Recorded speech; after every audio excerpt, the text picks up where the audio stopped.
So this nigga have one goal in life: reach the absolute peak of martial arts. Except he quickly realizes that one human lifespan just isn't going to cut it. But then he hears a legend. Deep in a sacred sanctuary, guarded by a divine dragon, there's a fruit said to hold the power of immortality. So he does what any reasonable person would do: he gets the fruit. His name is Gilfas Eldragon, the strongest man in the world. Cut to several decades later. Gilfas is now a frail old man lying on his deathbed, his son Gilliam at his side. He claims he has no regrets. His son immediately calls him ridiculous, because the man is literally crying about never reaching the peak of martial arts. He died the same way he lived, unfinished. And so Gilfas Eldragon closed his life. Or so it seemed. He wakes up staring at a ceiling. Baby hands, baby body. He is a baby. The fruit of immortality was actually a fruit of reincarnation, and nobody read the label. He's back in the Eldragon family nursery, his own family, surrounded by other babies. He's the patriarch, reborn as an infant in his own household. The man who defeated a divine dragon is now in a crib. The maids start feeding all the babies a glowing red liquid. The other babies immediately spit it out. It's ancient dragon blood, absurdly dangerous stuff that could kill a grown warrior. Every other baby rejects it on pure survival instinct. Gilfas swallows it, because he is not like other babies. He recognizes this for what it is, an insane amount of raw power just sitting there, and decides, as a newborn, to absorb it all. The ancient dragon blood surges through him, where the maid is staring at this infant like she has seen something deeply wrong with the universe. Gilfas processes his victory. He survived. However, is that his new body needs sleep. He is furious about needing sleep. 7 years pass. We meet Zeke Eldragon, formerly Gilfas Eldragon, currently a very jack 7-year-old doing push-ups and counting nearly to 1,000. He is built. The ancient dragon blood gave all the babies some degree of source power, but Zeke, having absorbed every last drop,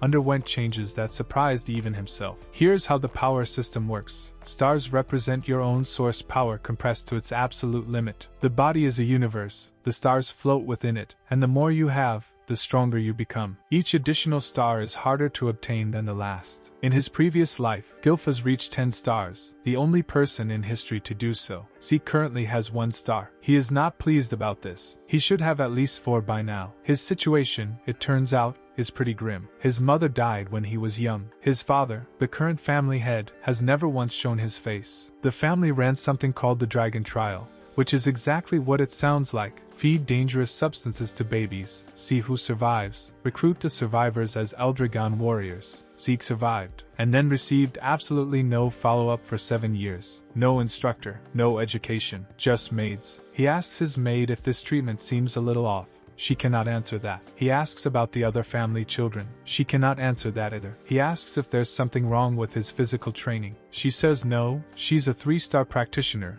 She can handle basic combat education herself. And also she finds 7 years of cohabitation with minimal interaction somewhat inappropriate. Zeke goes to the forest. In the forest, he is eating poison grass. As training, he hates it. While suffering through this, he notices something has been watching him, and it steps out, an anger boar, covered in black mist. He notes this creature didn't exist 1,000 years ago. The world has changed while he was gone. He kills it anyway, effortlessly, then stands there frustrated, because he just one-shot a monster, and he's still only 1 star. He starts wondering if he should just leave. From the shadows, a mysterious figure has been watching this entire thing. Their assessment: that child is not normal. They note Zeke is essentially a prisoner. Eldragon bloodline means constant surveillance. Can't leave the estate. Then 3 men with Eldragon emblems show up at Zeke's door. They've been sent to escort him. He needs to take an examination. Zeke stares at them. He has not been taught a single thing in 7 years. I haven't been taught anything? Sometime in the last 1,000 years, the Eldragon family built a dedicated school for all children born into the family. Every kid gets brought in before age 7, educated, and assessed. Today is the entrance examination. Zeke, who has been taught absolutely nothing, is required to attend. He makes this frustration known to no one in particular. As he walks in, he bumps into a boy named Ringis, from Growscale Village. Ringis seems kind, immediately checks if Zeke is okay. Zeke's attention, however, gets stuck on Ringis' star power. It's glowing visibly, which catches him off guard. Neither of them knows what the test involves, so they're already bonding through mutual confusion. Quick pause. If you're enjoying the recap, don't forget to like and subscribe, it really helps the channel. Now, back to it. Then a 3rd kid shows up, Retin, also from Growscale Village, and immediately starts mocking Ringies, calls him a weakling, tells him to go home, brings up that Ringies' family are failed dragons, which, in the Eldragon hierarchy, is about as low as it gets. The family ranks run from pseudo-dragons at the bottom all the way up through whelps, child dragons, adult dragons, and elders. Ringies' bloodline apparently doesn't even register. Ringies says quietly that he wants to prove they're not fake. Zeke looks at Retin and asks, genuinely, why that's impossible without even trying. Retin rounds on him immediately. Zeke clarifies he has no problem with Retin personally, he's just asking the question. Retin seethes. Then Zeke, almost as an afterthought, mentions that Ringies is probably stronger than either of them anyway. Retin is about to combust when the adult dragon examiner calls everyone to attention. The test is announced: scratch a rock. Bare hands only. 3 attempts. Everyone relaxes. The rock is a regeneration stone. It instantly repairs any scratch made to it, and more importantly, it reflects force back at you equal to exactly what you put into it. Every kid who sprints up screaming and swings with everything they have immediately gets launched into next week. Number after number steps up.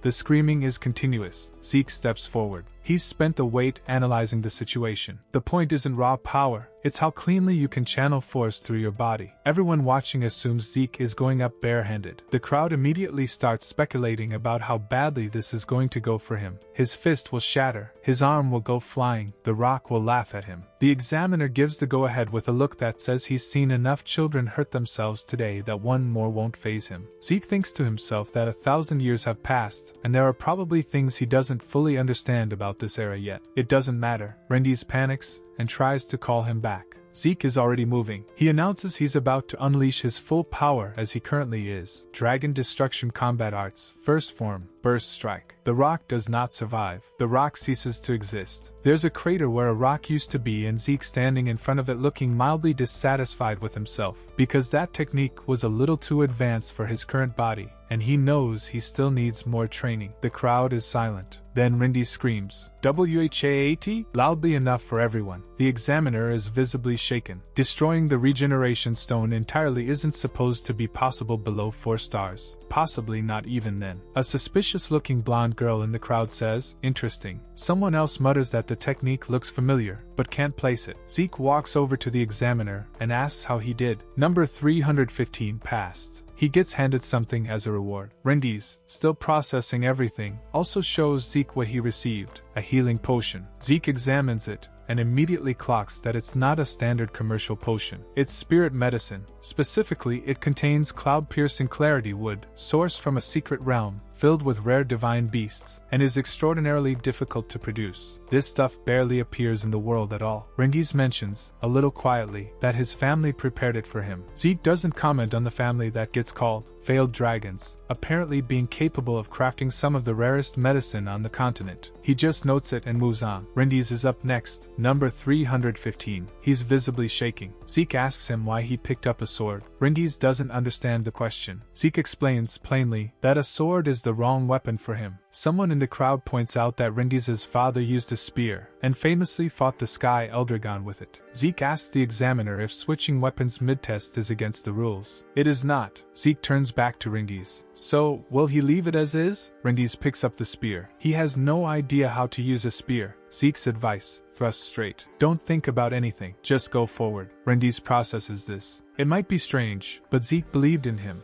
so he'll try believing in himself too. He remembers Zeke's words from earlier. You can't know it's impossible without trying. Something clicks. He charges. The bullies group starts saying, "See, just changing weapons won't make any difference." The spear goes straight through the rock. Not a scratch, not a chip, clean through. The examiner loses his composure. The crowd loses their minds. Rengi stands there in a daze, spear still extended, staring at what he just did. He asks, genuinely, what he just did. Number 414 passed. Rendi's burst into tears of joy. The bully group is very quiet. Zeke says, "That's what I've been saying," as if he personally wagered money on this outcome. The exam wraps up and the entrance ceremony begins. The Eldragon family leadership comes out to give speeches. Rendi's points at the gloomy-looking man on stage and asks who he is. Zeke recognizes him immediately. That's the family head. His father, Balza Eldragon. Balza is 8 stars. In Gilphaz's era, 8-star practitioners were so rare there weren't even a dozen of them across the entire world. By any objective measure this should be impressive. Zeke takes one look at him and says he doesn't like him. Balza begins to speak. His presence alone starts crushing the air out of the room. Even the children are struggling to breathe. Ringies is visibly affected. Zeke notes the tremendous hostility radiating off this man and reconfirms, really doesn't like him. Balza's speech, in full, is strive to become flesh and blood of Eldragon. An official immediately fills the silence by thanking Master Balza for his generous and inspiring words, and gets on with assigning everyone to their halls, north, south, east, west. Zeke gets East Hall. Ringies gets a different one. They say their goodbyes and split off. Zeke arrives at East Hall. 1,000 years have passed and some things look different, but a room is a room. He figures his roommate has probably already arrived, opens the door, introduces himself, and stops. He knows whoever is standing in that room. The mysterious roommate is Ringies. The universe has decided these two are friends now whether they like it or not. Ringies admits he was feeling anxious being alone, which is endearing. Zeke also admits, only to himself, that he wasn't listening during the ceremony at all. He is not ashamed of this. That night, Zeke reconsiders his original plan. He'd intended to escape the estate and go on a journey as soon as possible. He's realized something. 1,000 years have passed, and the world has changed in ways he doesn't fully understand yet. Staying to observe might actually be useful. 1 month later, training is underway. The instructor teaches Dragon's Breath. Zeke watches this and immediately recognizes it. It's a simplified version of his own technique. His original was called Dragon King's Breath, a moving technique that allowed source power manipulation without disrupting movement. Zeke watches his legacy get explained to him as someone else's invention, and quietly wonders what other things have been changed or watered down over the last 1,000 years. At the cafeteria, Ringies is not eating. Zeke tells him to eat more. Ringies says his stamina feels off. Zeke says this is because he eats too little and trains too soft, and keeps going. Then a girl walks over and compliments Zeke on being impressive. Ringies immediately short-circuits. That's Lika Typhona Eldragon, daughter of the family head, one of the next head candidates. Someone Ringies considers far above their social station. Zeke has no idea who she is. Ringies explains this. Zeke points out that he's also the head's son, technically, though illegitimate. Lika, unfazed, makes her pitch. Zeke should become her subordinate. She'll provide backing. He'll provide power. She becomes head. Everyone wins. Very clean arrangement. Zeke says no thanks. Lika asks why. Zeke, who was the original head and founded this entire family, says he has no interest in family matters whatsoever. Lika attacks him, just directly attacks him at the lunch table. Zeke doesn't move much. His response is simple. He won't serve anyone, because he's the strongest. Lika, who is apparently already approaching 3 stars at this age, finds herself completely overwhelmed by a single exchange. She stares at her hands in disbelief. Then she challenges him to a formal duel. Zeke accepts immediately. Ringies spends the walk to the training ground explaining exactly why this is a terrible idea. Lika is the daughter of the current head, inherits the Typhona family's bloodline, one of the 4 core families of the Eldragon house, mastered her family's hereditary lightning greatsword technique at age 7, and is by every available metric a prodigy. He lists all of this in escalating desperation. Zeke's response is that he didn't know any of that, which means he gets to enjoy the surprise. Lika draws her sword. The duel begins. Ringies tells Zeke to be careful. Zeke, who has never been careful about anything in either of his lives, asks why Lika is so determined to challenge him specifically. Lika explains, she's going to become the next family head, and to do that she needs strength, meaning people like Zeke on her side. What follows is a crash course in Eldragon succession politics. Everyone at Dragon's Nest is essentially representing one of the 4 branch families, all competing to produce the next head. It's a whole internal arms race. Lika needs to demonstrate dominance to solidify her position. Zeke processes this family drama he's entirely responsible for creating 1,000 years ago and says, essentially, okay. Lika charges. She is fast. Genuinely fast. Her control over source power while moving is exceptional, keeping her attacks at a speed that should be impossible to track for a 1-star. The crowd watching starts to realize something is off, though, because none of the attacks are landing. Zeke isn't running, he's just not where she's swinging, every time. Lika insists she's fully focused and her attacks are perfect. Zeke is still not getting hit. The crowd starts murmuring that something is deeply weird about this. Zeke explains it calmly. Brain, body, muscle shifts. If you watch carefully enough, you can read the next movement before it happens. Everything else is just experience. He's done this for decades at the highest level ever achieved. He can see what she's about to do before she does it. Lika calls this ridiculous. Zeke dodges again. I can see it, he says. Then he hits back. Lika goes down. The crowd panics. But Zeke says it's not over. She absorbed the blow, focused all her source power into withstanding it. He notes, with something close to respect, that she's really something. Then the white aura appears around her. She's broken through to 2 stars, right there on the ground in the middle of losing a fight. The stress of the duel pushed her across the threshold. 2 stars means external aura, source power that extends outside the body, the first step toward genuinely threatening attacks. Lika stands up and thanks Zeke for it. She is now faster, noticeably faster. The crowd thinks this changes everything. Zeke dodges the new speed too. He's not surprised. He saw it coming. She winds up for the real technique now, the true form of the Thunder Greatsword, her family's hereditary martial art. The Thunder Greatsword technique arrives, and Zeke's immediate reaction is genuine delight. Lightning flash, lightning net, the techniques are completely unlike anything from his era, and he is thrilled about this. The crowd is watching a 7-year-old nearly get fried alive and grinning about it. Lika has jumped a full star mid-fight and the power difference is real. Zeke notes the movements themselves haven't changed much, her fundamentals are the same, but the moment she activates the lightning techniques, the explosive force is on another level entirely. He could counterattack. He chooses not to, because he wants to understand what this power actually is first. He is smiling. During this, Lika uses Swift Thunder, a technique described as a lightning bolt in human form. It connects. The crowd screams his name. Somehow Zeke is still standing. People on the sidelines start telling Lika to stop, that this is too much. Lika notices he's barely upright and with genuine respect, offers him an out, admit defeat now and she'll stop. Zeke declines. Lika brings out everything. Lightning Greatsword technique. First secret art, Heaven's Thunder. The crowd watches a full power strike land on Zeke. His sword hits the ground. He says, calmly, that the match is over. Lika looks up. Zeke is standing there with lightning aura wrapped around him. She demands to know how. He looks at his own hand and says, with complete sincerity, that he has no idea. His best guess, worked out in real time, while absorbing the lightning attacks, he kept cycling Dragon King's breath, his own breathing technique. The technique is designed to take in and circulate external power. It did exactly that. With lightning, he absorbed enough that it started manifesting as aura before he even noticed. Lika asks if he has some kind of special lightning constitution. Zeke considers this seriously, and wonders if his entire bloodline might have a natural affinity for lightning. Then he decides it's time to wrap up, because a regular technique would be insufficient, creates a new one on the spot. Dragon Destruction Combat Arts, Special Form, Lightning Peak. Match over. Lika is on the ground. She insists she can't lose because she needs to protect her brothers. Zeke tells her she's extremely strong,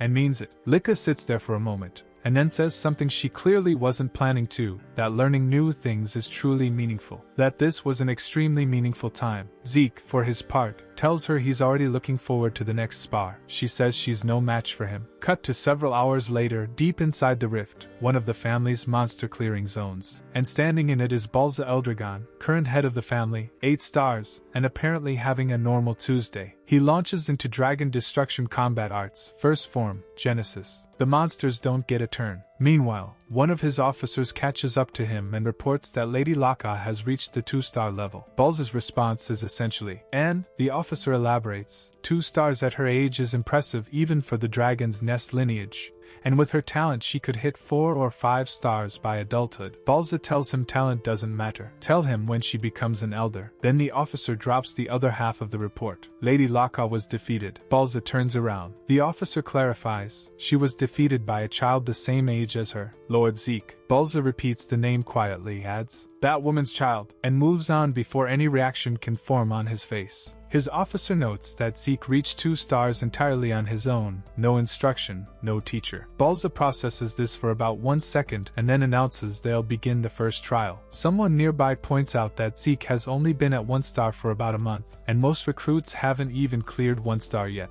Balza says it doesn't matter. The trial doesn't care how long you've been training. Death visits everyone equally. Then he tells them to call back Freya, a specific person he wants assigned to observe Zeke during the trial. Next morning, Rendiz is out on the training ground running through Strike Dragon combat arts, the foundational technique of the Eldragon family, built for accessibility and designed so even young children can learn it. Rendiz is running the power flow wrong. He demonstrates the correct flow. Rendiz gets it immediately. The onlooker remarks that Zeke has completely mastered it, as expected. Rendiz wheels on them and says something to the effect of, "Why does everyone always act surprised?" While Zeke drifts off into his own thoughts and says plainly that he wants to get stronger, just a little. Can Zeke train him? Zeke says he doesn't mind. Rendiz short-circuits for a moment, checks if he heard that right, and Zeke confirms it without drama. He doesn't lie, and Rendiz is worth teaching. Then, from behind them, Lika appears. She wants in. The others on the training ground react to this roughly the way you'd expect. Lika acknowledges it directly. She grew up as a candidate for the next family head, and she genuinely believed no one her age could match her. Then yesterday happened. A kid who apparently absorbed her lightning aura mid-fight. Her pride, she says, was completely crushed. She wants to get stronger, strong enough to beat her older brothers, strong enough to eventually beat him. She asks Zeke to train her too. Zeke looks at both of them and says, after a pause, then, in the same breath, says of course he will. He won't refuse young people with ambition. She stares at him, points out they are the same age. He looks at her and says, "That's right." No correction, no apology, completely unbothered. She explains why the head position matters. If she doesn't become head, her path is political marriage. Best case, one of her cousins. Worst case, a stranger chosen for her. Zeke and Rendiz go quiet. Then Zeke very calmly says they do such disgusting things, calls the people behind that system fools, and announces he'll destroy traditions like that entirely. He doesn't get to finish the thought, because someone calls attention. A new instructor has arrived. The officer introduces her as someone who's taken time from a very busy schedule. The group turns around. She clocks Lika immediately. Then she turns to Zeke, comments that his movements are good.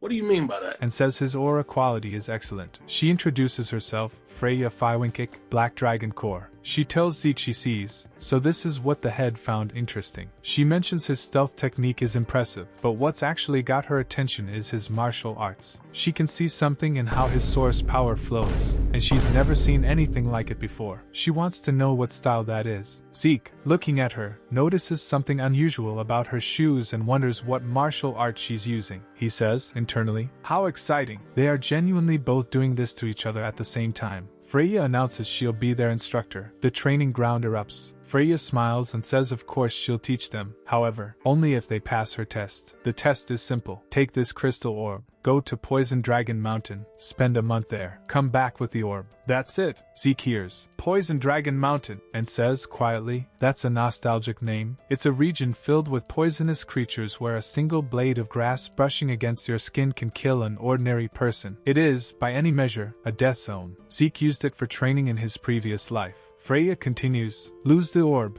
you're immediately disqualified." Disqualified means expelled. Someone asks about the monsters. Freya says, "Oh, those, you'll need to defeat them, because if you don't, there's no food. You won't survive the month." The recruits stare at her. She adds warmly that they have 5 whole days before the test starts, so don't panic. During those 5 days, they'll each choose and learn one of the Eldragon family's basic weapon arts. If they can't master it in 5 days, she won't be stepping in when things go wrong. This is Eldragon. Zeke watches all of this and wonders, internally, whether this is a different Eldragon from the one he built. Freya hands out the weapon manuals. Rendiz immediately takes the spear, same weapon he used at the entrance exam, no hesitation. Lika reaches for the Lightning Greatsword manual, reasoning she already uses the Lightning Greatsword technique so the basics should be straightforward. Zeke stops her and tells her to take the axe instead. She asks why. He says it'll cover what she's currently lacking. She thinks about it for about 2 seconds, says, "Well, if you say so," and picks up the axe. Then Freya drops the last detail. During the actual test on the mountain, the 10-year-old seniors from East Hall will also be there, and their objective is to steal the first year's crystal orbs. The group absorbs this, not just monsters, poison, and upperclassmen actively hunting them. Someone points out that all the East Hall seniors are at least 1 star, and a coordinated group attack might be hard to handle even for stronger recruits. Freya agrees that most of the first years probably won't survive this. She says it the same way someone might note that rain is likely tomorrow. Someone asks Zeke what he's going to do. Will he form a party at least? Zeke says he'll enjoy it alone. 5 days later, the group stands at the edge of Poison Dragon Mountain. Rindies is already having a quiet crisis. He's a commoner, 1 star, standing next to the candidate for the next family head, and 2 new faces from East Hall, Celine and Raymond, Dragon's Nest seniors, are already side-eyeing him. Celine says outright that she can't believe a commoner is traveling with Lady Licca. Licca shuts it down quickly. She invited them because she recognizes their abilities. Noble or common doesn't factor in. Rindy straightens up and says he'll do his best not to be a burden. Zeke, meanwhile, is going alone. Of course, he can't wait. The others are nervous enough for everyone. Freya looks over the assembled group, Licca's party on one side, Zeke has his own party of 1. She confirms everyone has their crystal orb and runs through the rules one more time. Spend a month on Poison Dragon Mountain. Hold on to the orb.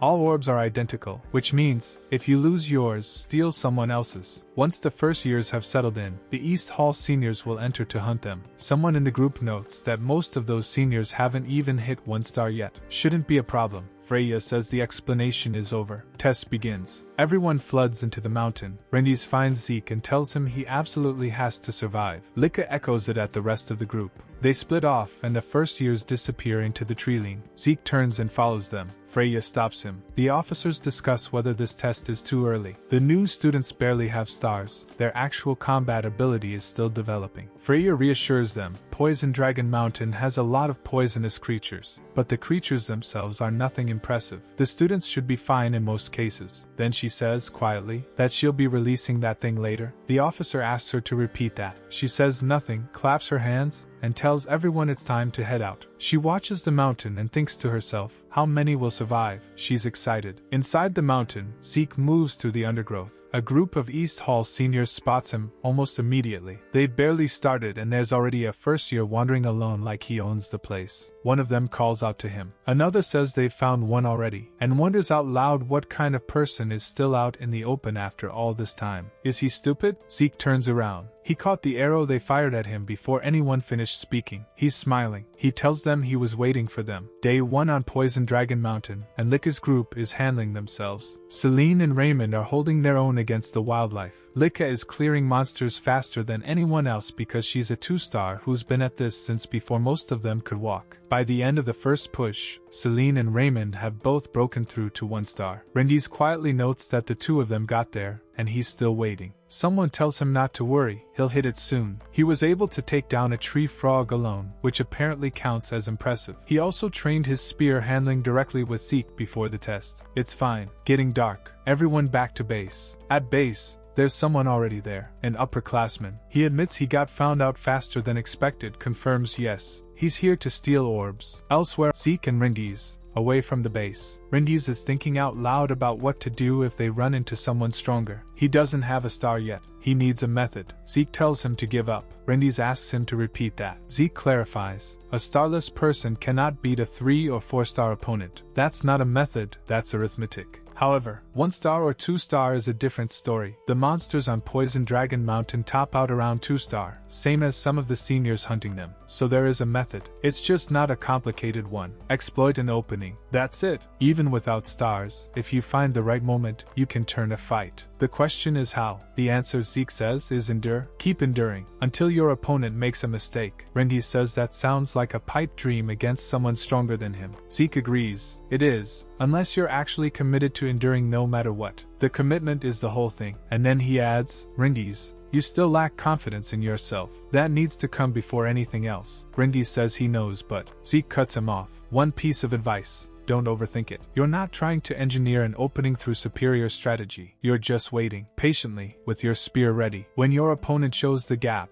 you put the spear through it. That's enough. That's his weapon. Back at Licca's fight, Lightning closes the 2-star encounter on her end. Licca and the others rush over. He's not hurt badly. More importantly, he broke through. 1 star. Licca congratulates him and says now that everyone's manifested a star, they can actually hold their ground against opponents at this level. Cut to East Hall seniors sprinting through the forest. Don't come this way. Don't follow us. One of them, looking back at whatever's behind them, says, What the hell is that monster? Zeke is chasing them, not because he needs their orbs, not because he's threatened, but because he's bored and they stopped being interesting. He tells them to get up, stand up, fight him. Hey, one of them screams. Another says he's insane. A third asks out loud why the lower classman is the one doing the hunting, because that was supposed to be their job. At some point Zeke gets tired of tag and tells the ones still standing that everyone was very aggressive at first, and now they're all defensive, which is boring. 1 week into the test, Freya gets her report. The class is adapting better than expected, she's told. Roughly a week in and they're managing. But then there's the other thing. The officer struggles to find the right words. She tells him to speak clearly. He says, to put it simply, the upperclassmen are fleeing. She asks what they're fleeing from. There shouldn't be anything on Poison Dragon Mountain that makes seniors run. He says it's Lord Zeke. She stares at him. Lord Zeke is attacking the upperclassmen. Currently all of them are running away from him. Freya processes this information. Someone adds, he's gleefully hunting down the upperclassmen who are supposed to be hunting him. Freya says that's beyond comprehension. She thinks back on it. He chose solo from the start. He was weirdly calm at departure, practically happy about it. She assumed he was the target. He was the hunter the whole time. He just chose a zone with better prey. She says, I see, and nods to herself. A monster, huh? Then something gets delivered. A large creature, caged. She was apparently waiting for it. The officers immediately start asking where she's putting it, because it looks extremely dangerous. Freya says the creature's power has been specially adjusted. It only targets 2-star individuals. She tells them she'll release it at dawn, by the head's order. Balza sent this thing specifically. Zeke is getting bored again. The seniors stopped coming. Nobody's willing to face him. Even the person who was observing from the tree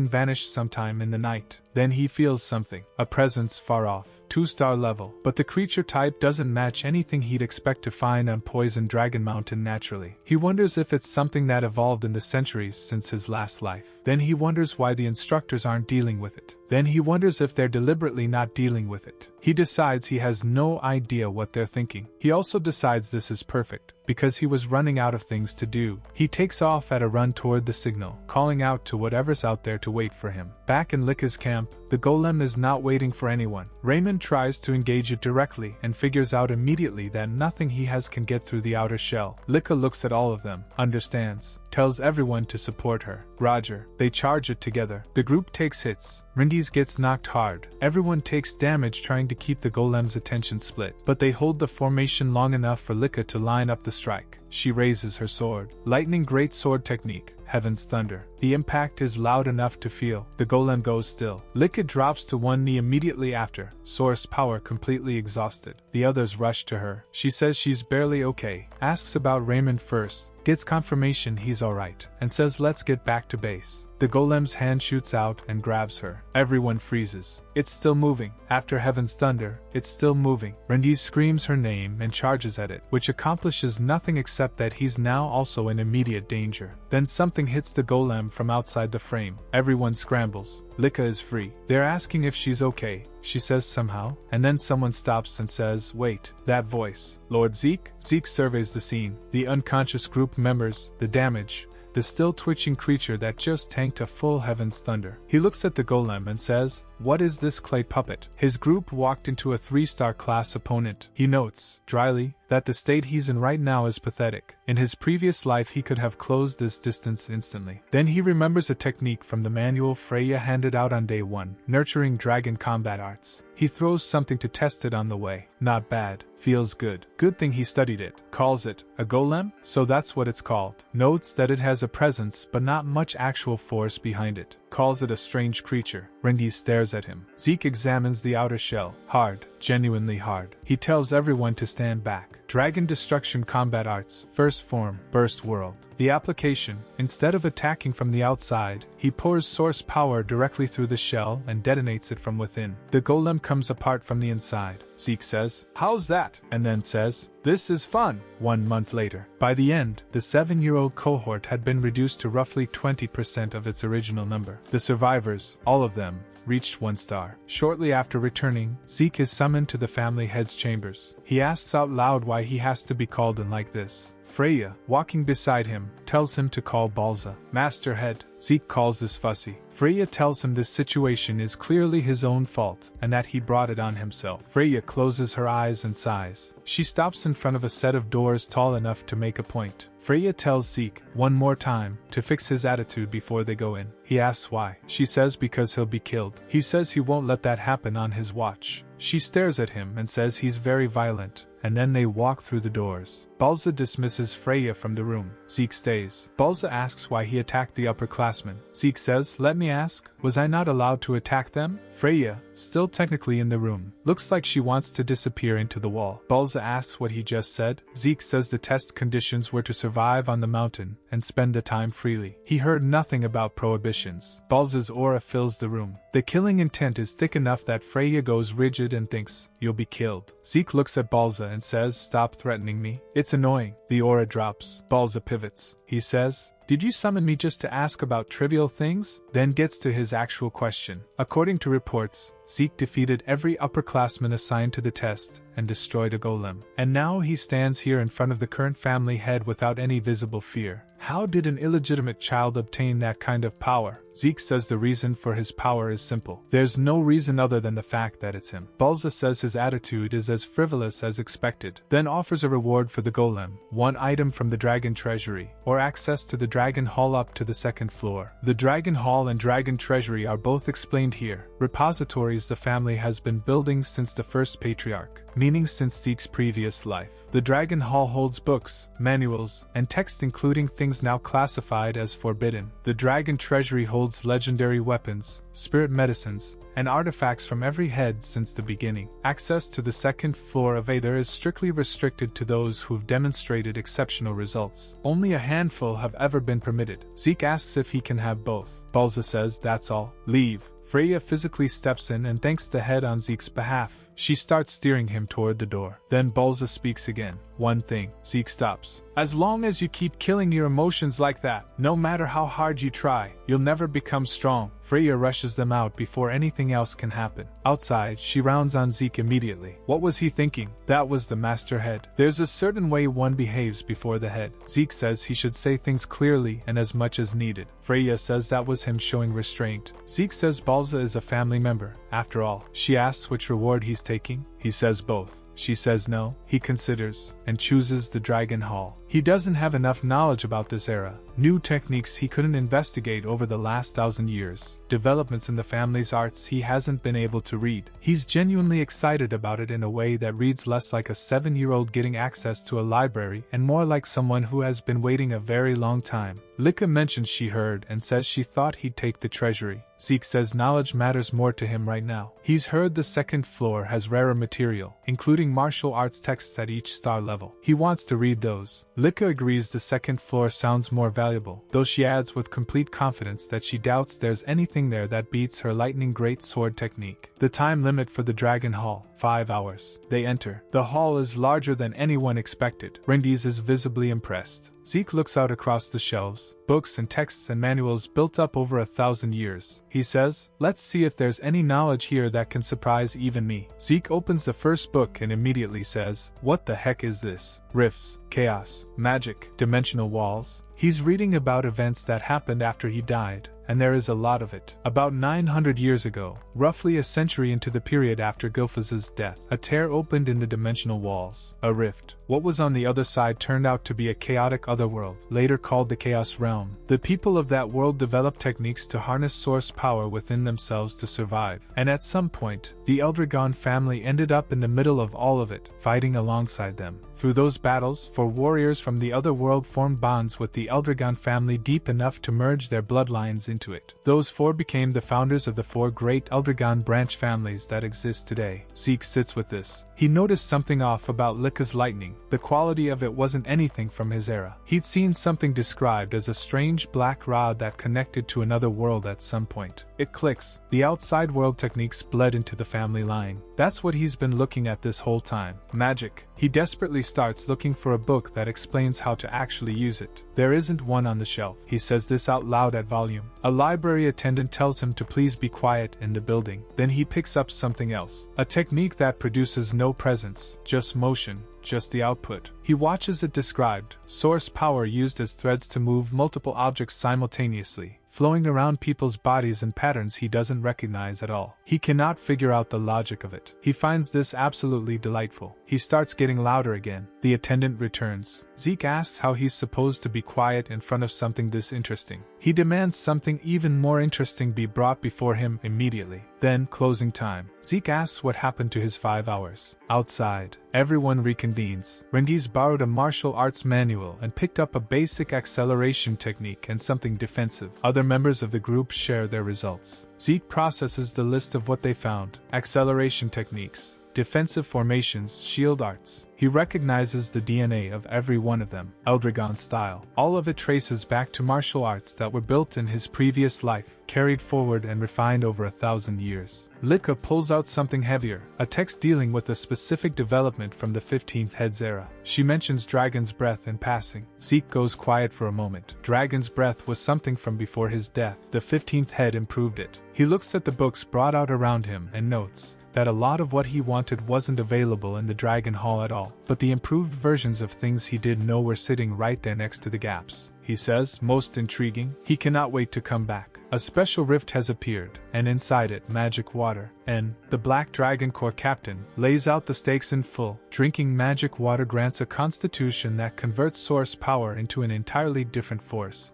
which is why the number of magic springs a house controls directly measures its military strength. Eldragon has none. Every magic user in the family, including Balza, got their water the hard way through special rift conquests, and even so the house trails behind families that own natural springs. This rift is their opportunity, except it sits in the abundant dragon forest, which bleeds into Kerberos territory, and the Kerberos family will sniff it out. N's plan, mobilize before they do. All dragons' nests are to be notified immediately. Back at the East Hall, Zeke is running his trainees through their paces. He calls out Ringis for putting too much muscle into his spear work. The brute force undercuts the technique's actual strengths. Celine gets told she's stacking speed and volume at the expense of weight. Find the balance. Raymond is doing well, but still too passive. Get comfortable attacking. Then Ringis takes a full hit to the bare body, and Lika loses her composure slightly. Letting someone get struck like that without source power active is lunacy. Zeke cheerfully disagrees and demonstrates by flexing his notably solid torso,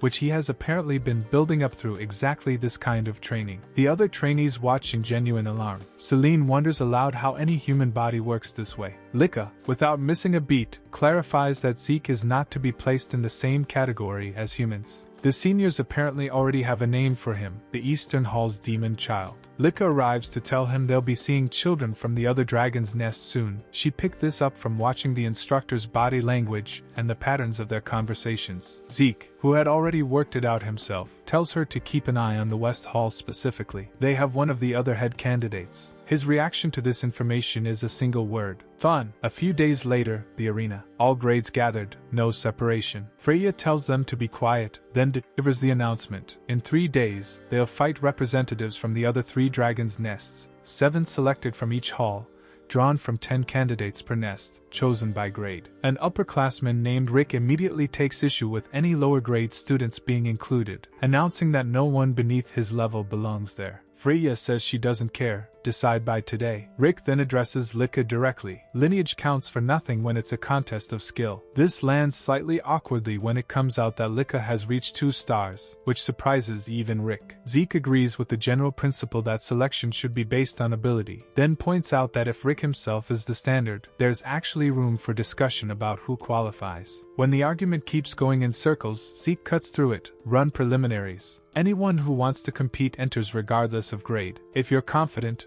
no problem. Freya agrees, with the editorial note that some people will be wasting their time. Zeke then turns to Ringis, Celine, and Raymond and tells them to enter. All 3 look like they've been handed a sentence. Zeke's position: they've been training under him, so if there's ever a moment to prove it, this is it. The 3 accept under obvious duress. The upperclassmen close in, Rick at the front, ready to demonstrate exactly why the grade distinction existed in the first place. The preliminaries begin. Rick charges in first. It does not go the way Rick expected. The onlookers can't quite process what they're seeing. Someone floats the theory that this year's upperclassmen are simply weak. Someone else starts to correct that framing but doesn't finish the sentence. Zeke watches and compliments his trainees on their results. He notes that Ringis' deflection timing has tightened and his openings have sharpened, that Celine is executing the multi-strike wind flower sword arts with real fluency. Everyone showed genuine improvement. Rick, on the receiving end of this, is struggling to accept the arithmetic. A 3-star losing to 2 stars is not supposed to be possible. Zeke's response is that stars are indicators, not outcomes. The strong are whoever wins, the weak are whoever loses, that's the whole of it. Rick insists this ignores source power entirely, which is not a small thing to ignore. Zeke's counter is more psychological. If you walk into a fight already certain you can't win, that certainty is the real problem. Combat strength starts with whether you believe you can win. Rick has had enough of being lectured by someone younger, and announces he's done holding back.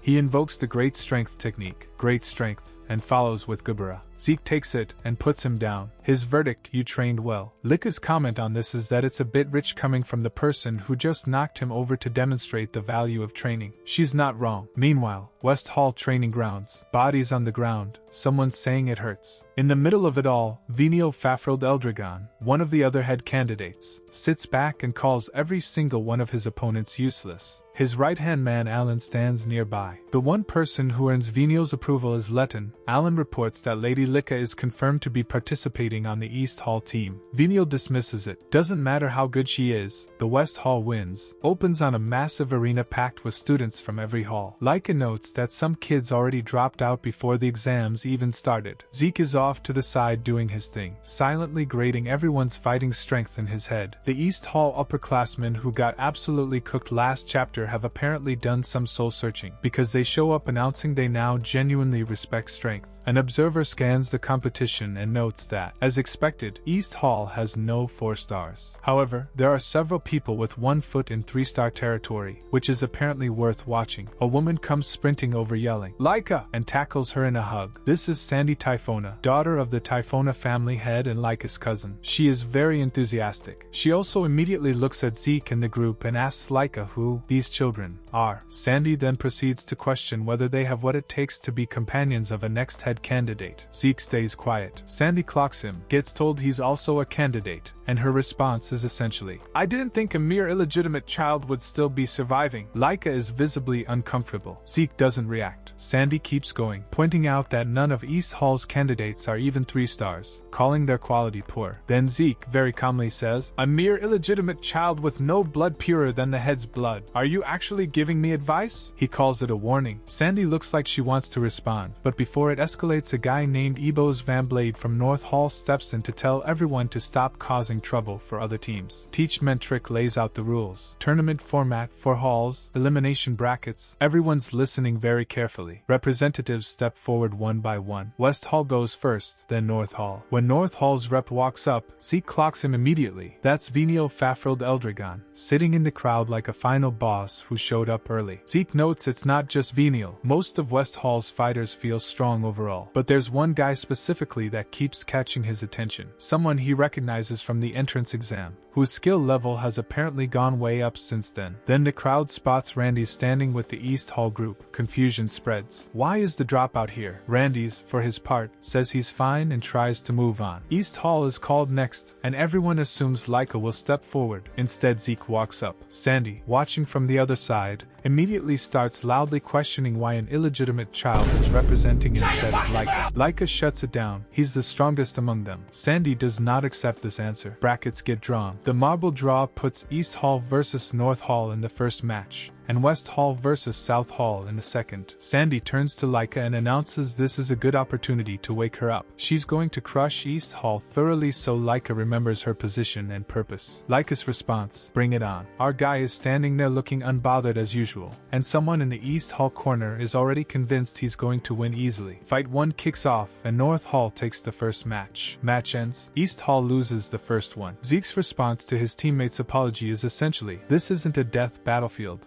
It's a place to test your strength. Lessons from losses here will help you on the real battlefield later." Then it's Randy's turn. Randy's has been anxious since morning. His opponent is a scary senior upperclassman. He is, in his own words, terrified. Randy's turns to Zeke for reassurance. And our guy's advice is, look at what weapon he's holding. It's a sword. You're fighting a person with a sword. If he thrusts, parry. Focus on the weapon, not the person. It's so simple it almost sounds dismissive. But then an observer watching quietly notes that Randy's is actually really impressive. He just needs a bit more distance to fully enter that natural state. The fight starts. Randy's opponent opens with triple leaf sword style, then closes in with twin fang branch. The crowd thinks there's no way this scrawny kid can match up. But Zeke just says, look at Randy's eyes. Randy's is more focused than he's ever been. He counters with triple leaf sword style. Then, before his opponent can recover, he switches styles entirely. Cloud water spear style, flowing clouds and water into raging current strike. Match end. East Hall wins the third match. Randy's collapses in relief. Then Zeke turns to the rest of the team, and with East Hall now back in contention, he says the 4 words that mean business is about to pick up. Let's start turning this around, shall we? East Hall just keeps going. 4th match, East Hall wins. 5th match, East Hall wins. 1 more and they take the whole thing. All that's left is the 6th match, Laika versus Sandy. The two of them face each other across the arena, both wielding lightning. Sandy opens by admitting she genuinely didn't think North Hall's elites would lose to kids who haven't even hit 3-star level yet. The fight starts. Sandy vanishes and closes the distance instantly, and the gap becomes obvious fast. Sandy is better, and she knows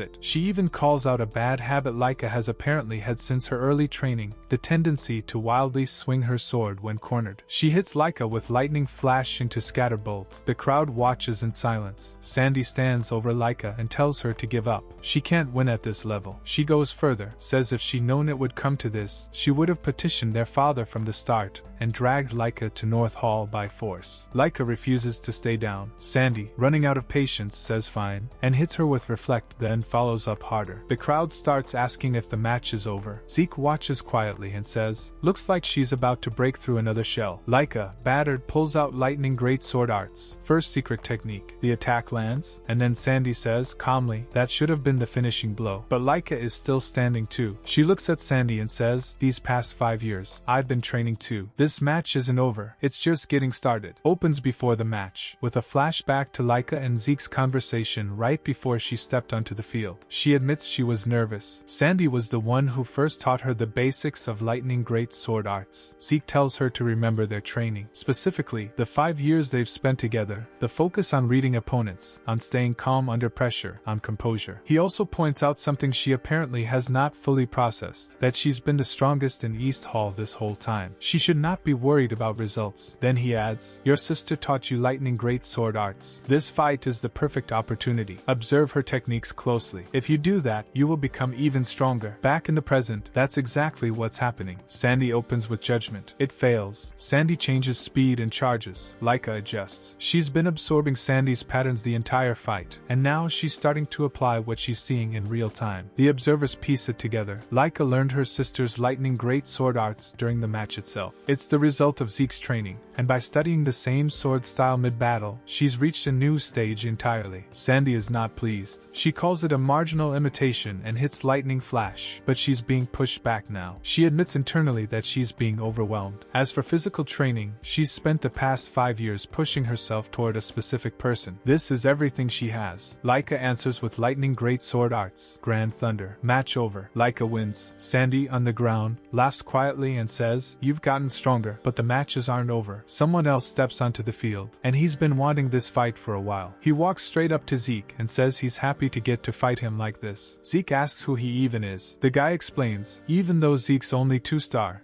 he's still East Hall's representative instead of Laika. That alone made him want to fight him. Zeke clocks it immediately. As I thought, we get along. He confirms he's wanted to fight this guy too. The opponent laughs and mentions Zeke is apparently quite famous. Being called a genius of the century at his age tends to get around. Our guy glances down and notes, a katana. It's been a while. 7th match. Begin. The opponent opens with Thousand Blade style, covering an enormous distance in a single step. But Zeke reads it and dodges by twisting his body in the split second before impact. The opponent is genuinely surprised. He calls it an excellent strike anyway and asks to see more. Then here's Thousand Blade, Wave Blade. The opponent calls out raging waves to counter, but Zeke follows with Right Blade, Lightning Shimmer. The opponent is internally cataloging everything, ever-changing techniques without losing speed or power, source energy flowing without a single wasted movement, sharp attacks that read breathing and rhythm perfectly. All of it impossible without relentless training. He says out loud that he can't believe he still can't can't catch Zeke, calls him amazing, and asks what kind of training he does. Zeke's answer, want to know? Train with me after this battle ends. Then the opponent tries varying his breathing patterns to throw off Zeke's read. It doesn't work. Zeke adapted to that too. The opponent acknowledges it. You've figured out my techniques to some extent, haven't you? And decides to stop holding back. He hits lingering shadow. Blood. Zeke is actually wounded. The opponent goes quiet for a moment, genuinely registering that he landed that. Then asks, shall I show you a bit more? Zeke looks at the blood, looks back up, and smiles. To actually wound him. This is getting really fun now. Opens on the aftermath of the North Hall match. Sandy's team is checking on her. Her own members are apologizing for holding her back, and she shuts that down immediately. The opponent was just strong, that's all. She tells them to work hard so they don't lose next time. Her team responds with genuine energy. Then someone mentions the West Hall versus South Hall match is apparently still going. Sandy looks over, and what she sees stops her cold. 5 aura blades. Which means Ebos, the North Hall representative who interrupted the pre-match argument earlier, is fighting at full power. He's the strongest among them. Back in the arena, our guy and Ebos have been going for over an hour. My boy hits 1000 blade style. 5 shadow blade. Doesn't work. He's not even breathing hard. Ebos asks what kind of body he's running on. And Zeke just says, nothing special. I put a lot of effort into basic stamina training. Techniques are good, but fundamentals matter. Ebos immediately resolves to train his body more. Meanwhile, Zeke is quietly cataloging Ebos' sword, sharpness, hardness, generation speed and range, overall performance sitting around lower upper tier. Solid. But more importantly, through this battle he's confirmed something.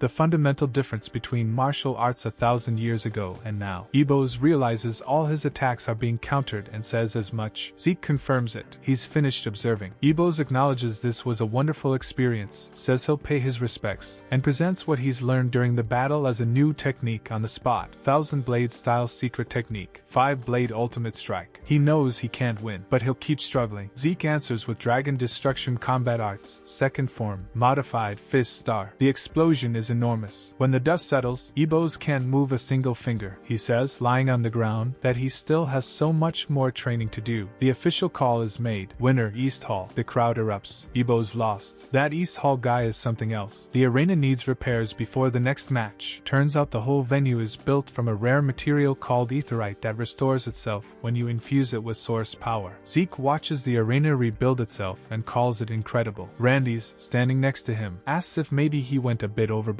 Zeke does not answer this question. The final is East Hall versus West Hall. The crowd is already buzzing. Something felt off about that match. It didn't look like there was a meaningful gap between the South Hall fighters and Venial, but it ended completely one-sided anyway. Zeke clocks it. The source power flow from Lila, one of South Hall's fighters, was abnormal during the match. Something was interfering with her from the outside. The referee didn't catch it. Zeke files this away. Back with the East Hall group, everyone is processing what they just watched. Venial is the next head candidate, so of course he's powerful, but the whole West Hall group looks strong too. Randy's quietly notes he lost in the last match and is still not even at Ebos' level. The rest of the team is undeterred. Just like stronger opponents beat them, there's no reason they can't do the same going upward. Laika, meanwhile, has stepped away to think. Zeke follows. She's sitting by a pond, visibly somewhere else mentally. After a pause, she admits something. She didn't think she'd gotten strong enough to overpower Lila like that. And yet Venial did it anyway, effortlessly. The last time they fought was when they were 5 years old. She lost then, and she's spent years training specifically to get revenge on him. She's always wanted to beat him. But now, if Zeke follows a certain order of opponents in the final,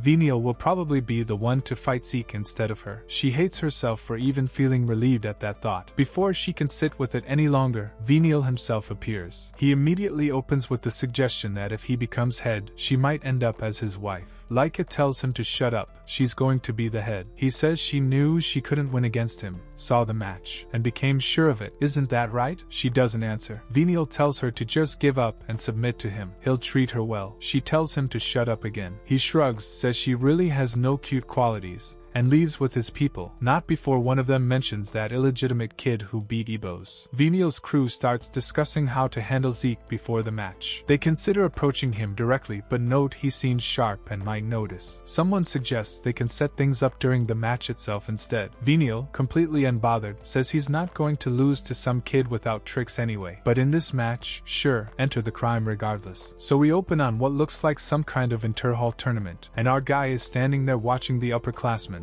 noting that East Hall has apparently never beaten West Hall, ever. Then someone asks Riku why he's even fighting if he's just going to lose. If you're going to fight, fight to win. That's what matters. His teammate gets a little pep talk, learns the great power fist style on the spot basically, and suddenly feels like he can win. Our boy tells him to relax his shoulders. Solid coaching, 5 stars. Then we get the actual first match, East Hall versus West Hall. The West Hall guy walks out looking absolutely menacing. He immediately starts trash talking about how East Hall is full of punks. The fight begins and it gets genuinely intense. Mantis slash swarming locust devour. The whole bug-themed attack catalog comes flying out. West Hall dude is fast, slippery, and clearly has been doing this longer than 3 weeks. East Hall's guy is getting worked. Then he remembers what our MC told him. Relax, gather your strength into one point. Eats a stinging bee flash to the face, and somehow wins. The kid is screaming YSSS like he just won the World Cup. West Hall guy is on the ground having an existential crisis. Meanwhile, someone in West Hall gives a quiet order to crush him for the next match. Second match starts immediately. West Hall sends out a red flame sword style user who opens with a spark slash before the other guy can even breathe. Our East Hall fighter responds with great wild spear style, and then eats a rampaging pierce that puts him on the ground hard. West Hall is just dismantling people. The East Hall kid on the ground is saying he can't take much more. Match over. Winner, West Hall. Her teammates rush over. Our MC watches from a distance looking like he's doing internal calculations. We pick up right where we left off.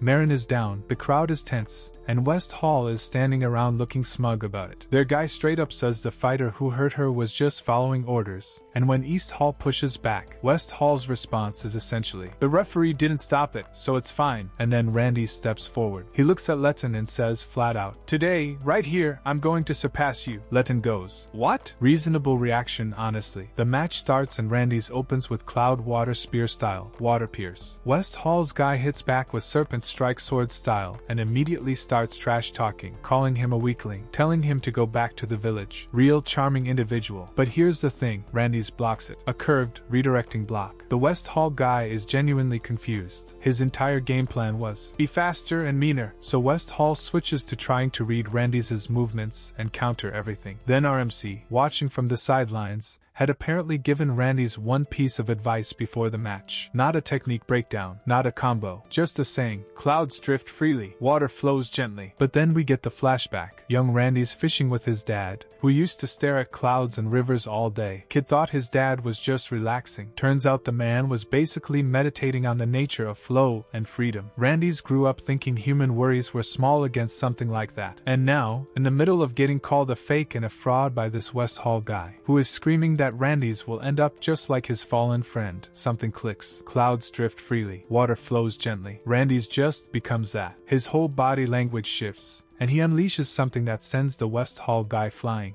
And here's where things get interesting. Our guy's narration kicks in, and he starts breaking down what Randy's is actually doing. Clouds drift freely, water flows gently. No matter what hits it, water doesn't stop. It softens, absorbs, changes shape, and keeps going. Randy's has quietly touched the essence of his style mid-fight, and he did it completely on his own in real combat. Letton, unfortunately, has not gotten the memo. He screams at Randy's to stay back and starts throwing everything he has, aggressive, panicked. Letton gets absolutely wrecked. One final scream and he's down. Match over. Winner, East Hall. Randy's just stands there for a second, genuinely stunned. I actually won? My boy beat Letton. The crowd goes nuts. Lady Locke is calling it amazing. Then someone asks Randy's what that final move was. Randy's Rising Dragon Pierce, one of the techniques from the second volume of Cloud Water Spear Style, a book he only had access to once. Everyone's impressed. Our MC is standing there like he can't exactly say, yeah, I basically wrote that style in a past life, so, which is the internal reveal. This martial art is something he created himself long ago. He never wrote it down, so later generations split it into separate volumes. These students have been studying fragments of something he made,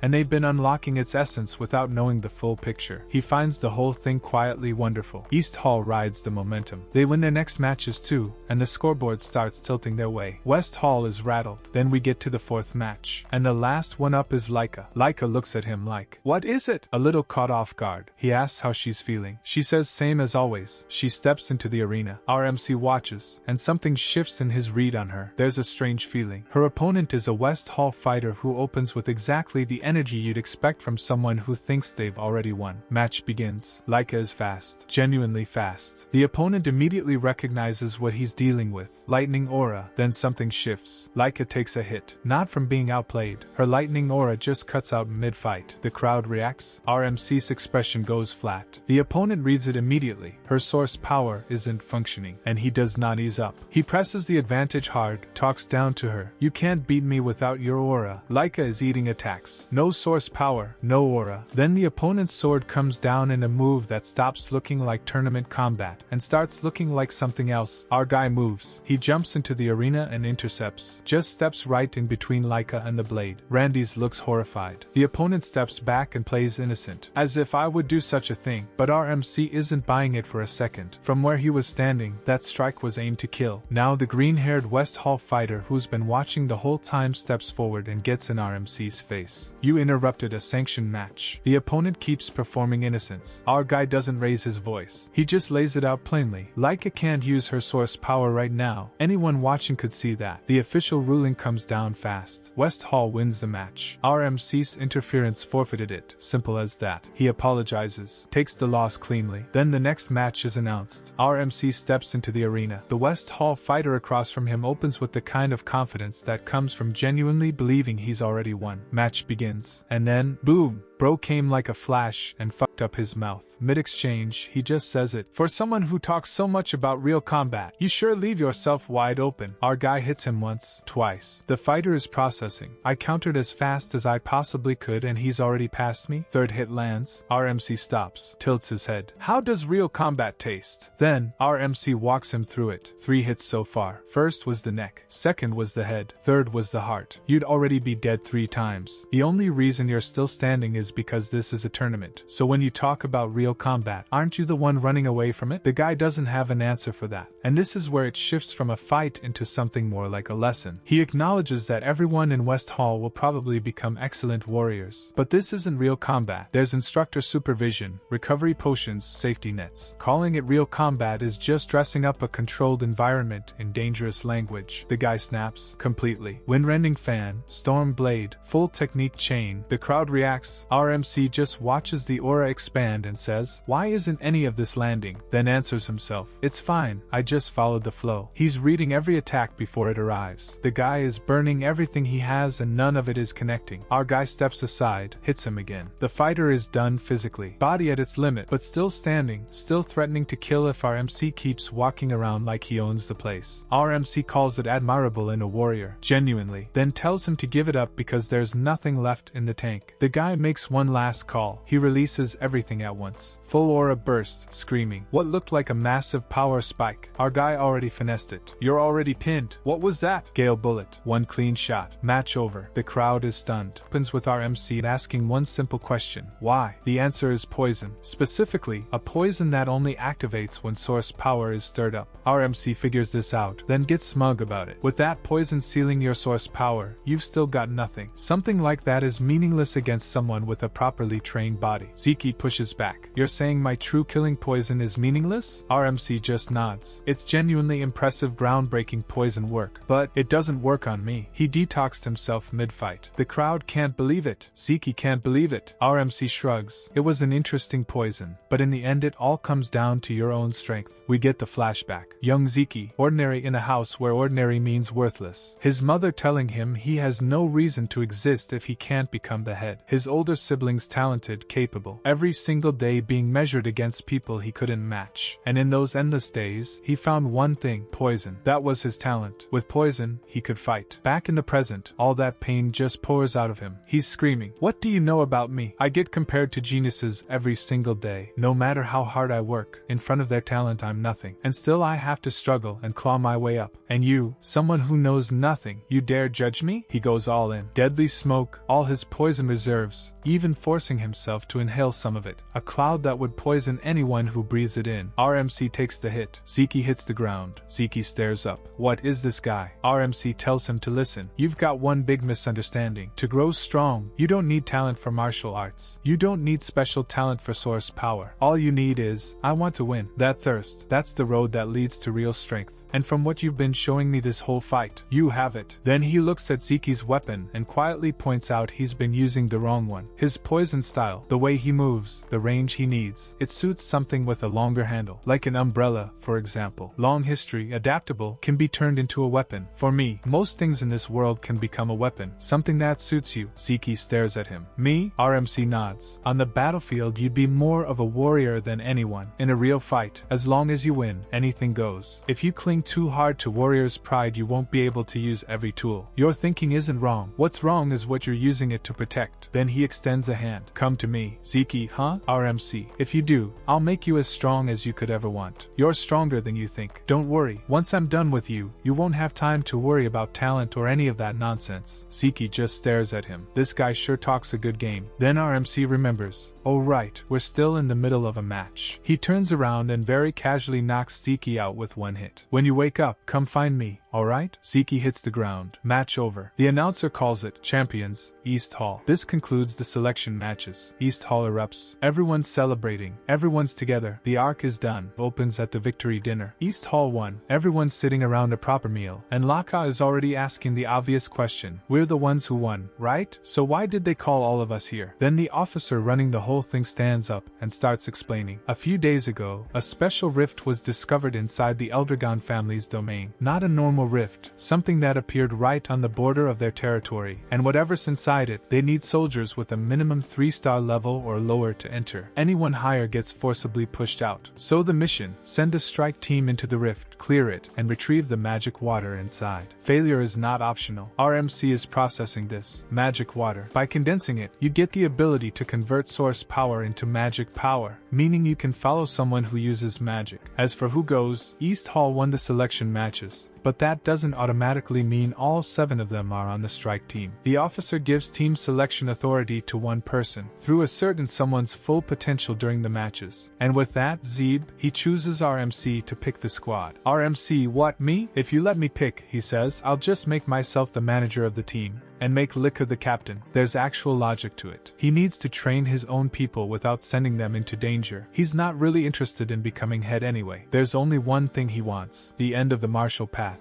That's all. Zeeb stares at him, then looks away. Laka, she picks her team. We don't see the names yet. The chapter cuts away. Meanwhile, in a dark room somewhere else, 2 men in black are getting a report. The rift is confirmed real. A special one that's already attracted attention. The lizards, whatever faction that refers to, have already started moving, and the ones they sent were captured. Now there's a new problem. There's a rare magic material inside. The men in black start calculating. 7 entrance max, all 3-star level or below. Not a difficult condition on paper, but the lizards going in means the dungeon-type routes won't be straightforward. No proper troops, just kids on a special rift operation, and that lizard faction will probably be there ahead of them. One of them asks, how many deception bracelets do we have left? 4. Here's the order. Use all of them. Every last one. We cut to a training ground where our lil bro already gathered the crew. Raymond gets the fun assignment, regeneration stones. The ones that reflect incoming force back at you multiplied. You can't break them without source power. Our guy breaks one barehanded. The whole team stares. He explains the point. He's not training them to hit hard. He's training them to take a hit and redirect it. Either eat the shock head on or learn to deflect it clean. Celine is next. She gets the sword drill. Thrust at the regeneration stone. Source power allowed,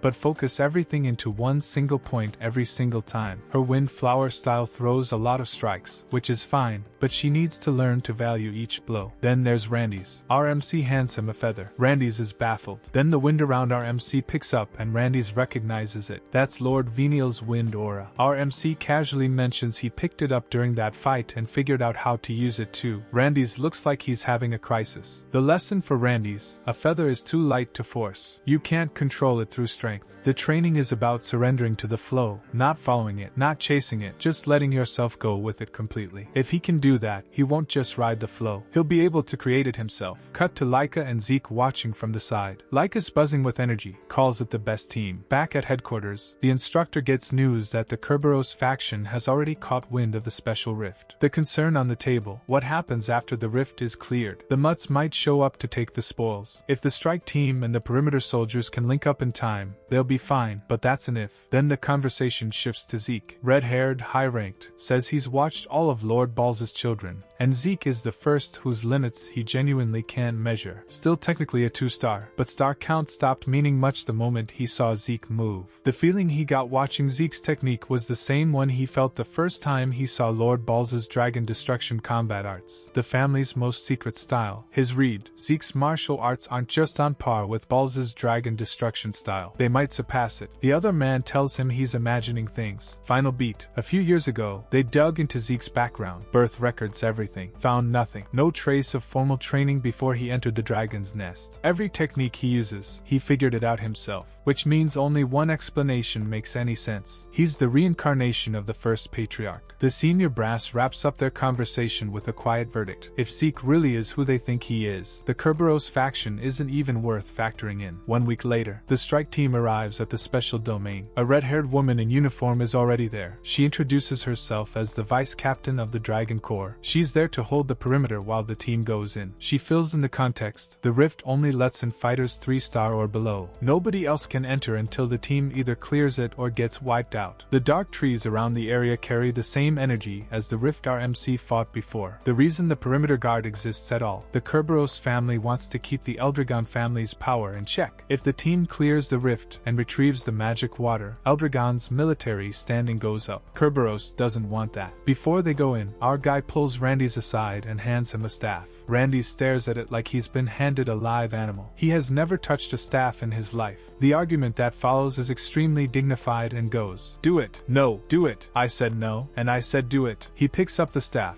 mutters something unpleasant, and tries it. The last strike lands clean. Randy's grudgingly admits it felt good. RMC grins and says he always does what he says he'll do. New faces in the Rift team, Lila and a girl named Sandy, who seems to be Venial's attendant and immediately starts throwing shade at the lineup. Sandy's convinced this team is a liability. Laika tells her to relax. RMC informs the group that they'll need to work together. RMC observes the group quietly. The selection match grudges are still very much alive. Nobody fully trusts anyone yet. He acknowledges to himself this is a genuinely risky situation, but figures that if they can get through it together, they'll come out the other side as something that actually works. Then Laika spots it, the rift. It really does look like a crack torn open in space itself. RMC cracks his knuckles. Stay sharp. Then, let's go. The team steps into the rift and immediately gets launched into freefall. Nobody lands clean. Someone reaches for a healing potion. The team regroups. Then the question hits, where's Zeke? Nobody saw him land. The group starts worrying. Leave that guy alone. If it's Zeke, he's more likely to be the problem for whatever finds him than the other way around. Sandy is furious that he's so unbothered. Venial quietly agrees with the read. RMC lands separately from the group, dropped straight into what looks like a monster nest, surrounded by little round fluffy creatures that are very much not threatening. Less ideal. There's a massive dark entity looming nearby that absolutely is. RMC clocks the situation. The big monster is 3-star level minimum, radiating a nasty aura. The monster moves. RMC steps forward. He lends a hand, just a little, he says, then proceeds to go absolutely feral on the thing. And when the dust settles, the monster retreats. The chick wobbles over. Still hungry. RMC looks at it, sighs, and announces they're going hunting. Final page cuts to a different location entirely. The hat and coat villain from the shadow scenes in earlier chapters steps through. He's inside the special domain now. Last line. Let's start the lizard hunt. 1 week later. The team is deep in the mixed realm. Bugs everywhere. Laika screaming. Sandy complaining about her weapon. Laika drops lightning greatsword arts, thunder net annihilation,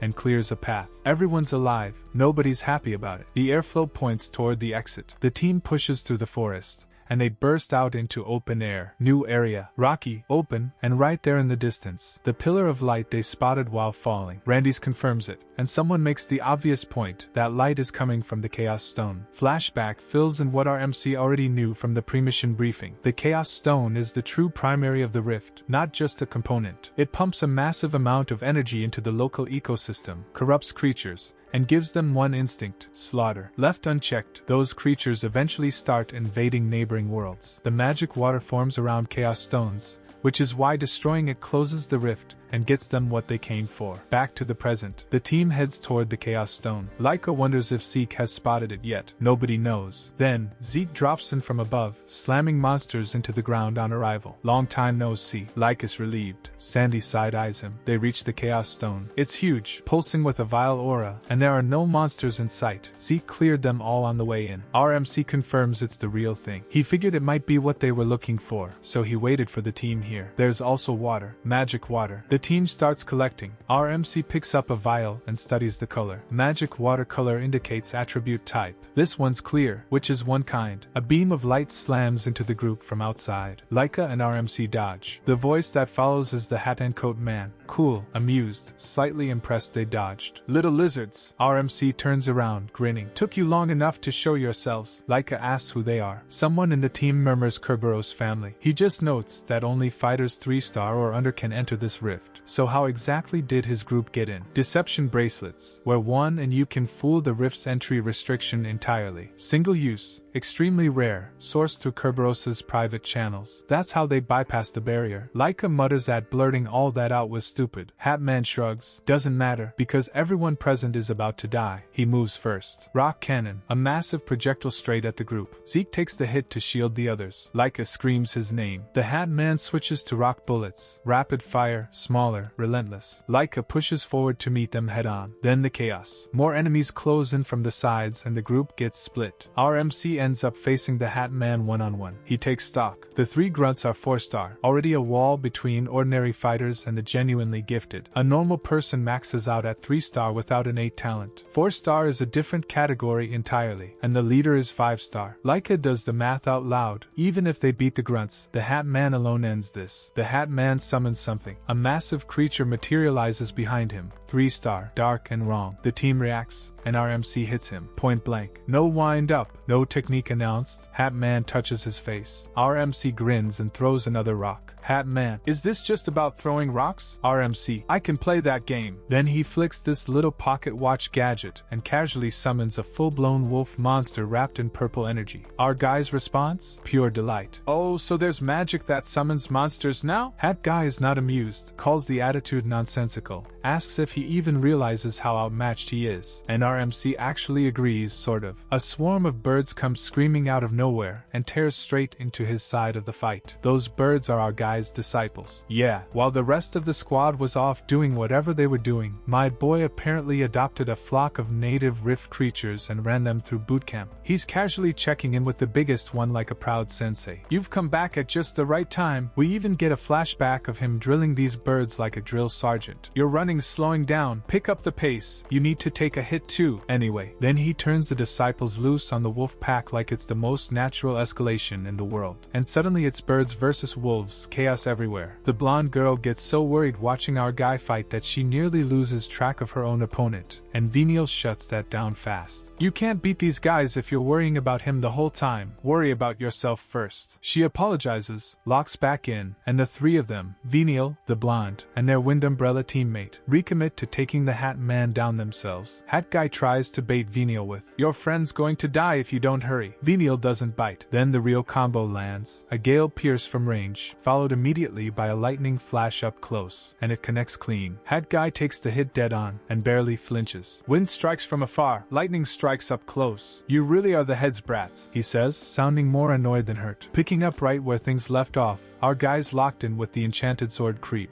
and every clash chips away at somebody's blade. Lila answers back with her wave echo staff arts, spinning out a rolling wave that almost catches the guy off guard. Almost, because he calmly drops an earth bind on her midspin and locks her in place like it's nothing. Then comes the real problem. This man isn't just swinging a sword, he's pumping it full of magic every time he attacks, and my boy can't feel any of that power directly in his aura, which means it's all coming from enchantment, not raw strength. Lila checks in mid-fight. "Edgy Eyes, you okay?" And he's honest about it. "Fine for now." And then the actual turning point hits. Our guy clocks something nobody else caught. Every time the enemy casts his spell, The sword reverts to a totally normal blade for a split second. Translation: he can't run his sword arts and his magic at the same time. There's a gap, and that's exactly where our guy decides to put his next hit. The enemy, predictably, doesn't take this development well. He sneers, calls it big talk for a 3-star, throws out a full commitment attack screaming, "Disappear!" and gets cut off mid-sentence when our MC reads the gap perfectly and answers with his own 1000 blade style secret art, the 5-edge ultimate blade. Clean hit. No time to react, no second chance. The guy goes down choking on his own disbelief. And no way, I'm 4-star. Taken down by a 3-star? And that's the fight. Lila rushes over, our guy's banged up but standing, and the two of them have themselves a nice little moment crediting each other for the win, before he immediately pivots to checking on everyone else. Cut to the other fight, where Alan and his lightning sword partner are still going at it with the wolf summoning hat guy from last chapter, and these two cannot stop sniping at each other even mid-combat. "You're the one interfering so my attacks don't land. What nonsense are you spouting? I'm the one covering for you every time you lose focus." Meanwhile, the enemy's just standing there watching two teenagers argue about whose fault the missed hits are, visibly enjoying it. He calls them out for it directly too, pointing out how close they clearly are,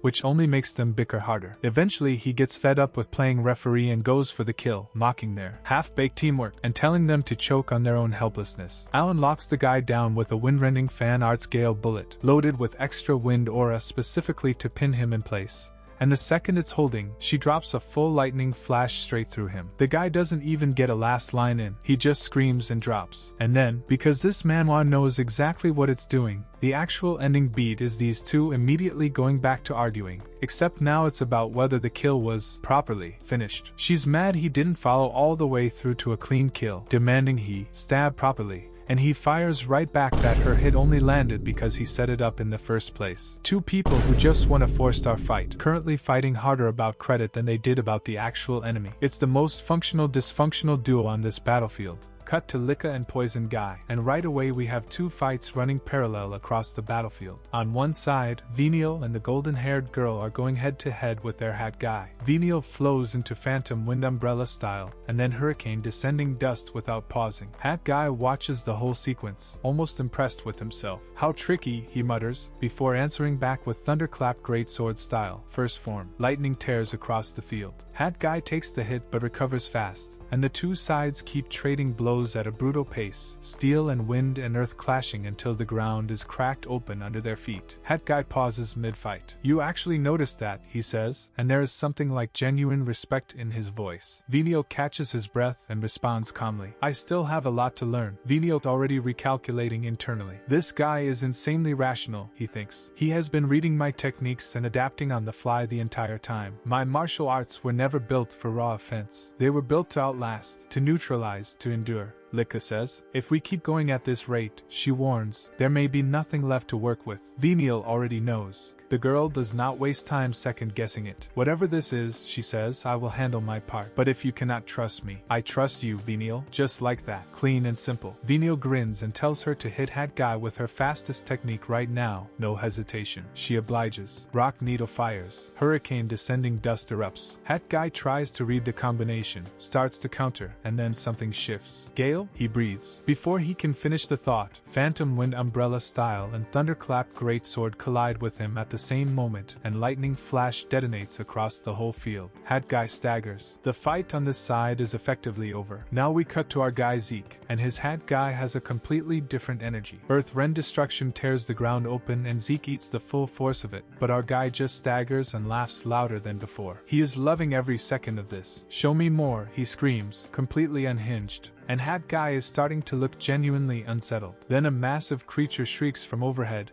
and Hat Guy shifts his thinking for just a moment. He would have liked to wrap this up cleanly, he admits to himself. Never expected a three-man team of this caliber would be needed just to deal with one lizard. But he doubles down. "Even if it costs me my life," he declares, "I will fulfill the mission." He winds up for something decisive. "Watch your step," Hat Guy warns. He recalibrates fast. Hat Guy is not running on pure magic. It is something else, a mana combustion technique, the kind only a magic swordsman can use. The chaos stones floating there glowing like a bad omen. and everyone's realizing at the same time that they're stuck between a rock and a very hard place. Literally can't destroy the thing without the rift closing and trapping them inside with it. Blondie's panicking, the staff-wielding guys yelling to hurry up, and their swordsman's admitting he can't even get close. Meanwhile, the actual threat, some smug bastard who's basically already written their obituaries, casually tells them it's too late. This is where they all die. So the squad throws everything they've got at the stone. 5 different secret arts unleash at once: Thousand Blade Zenith, Heavenly Resonance, Phantom Wind, Hurricane Fan Strikes, a lightning greatsword flash, full anime light show, everyone screaming, and it does nothing. The enemy just laughs it off, because apparently this rock's been juiced with enough mana to hit 7-star tier, and no amount of 3 stars ganging up is cracking that. Enter our guy. Zeke shows up mid-crisis like he wasn't already there, and immediately clocks that brute aura alone won't cut it. This needs a direct hit. So naturally, he just punches it, repeatedly, screaming the whole time like he's summoning the attack out of pure volume. The villain's laughing at first, bragging that even his own fists would shatter against this thing, but then Zeke goes, however, and unloads a second hit, then a third, stacking, World Breaker, with his right and something else with his left, before smashing them together into the actual name technique, Dragon Slaying Combat Arts, World Detonation, second form,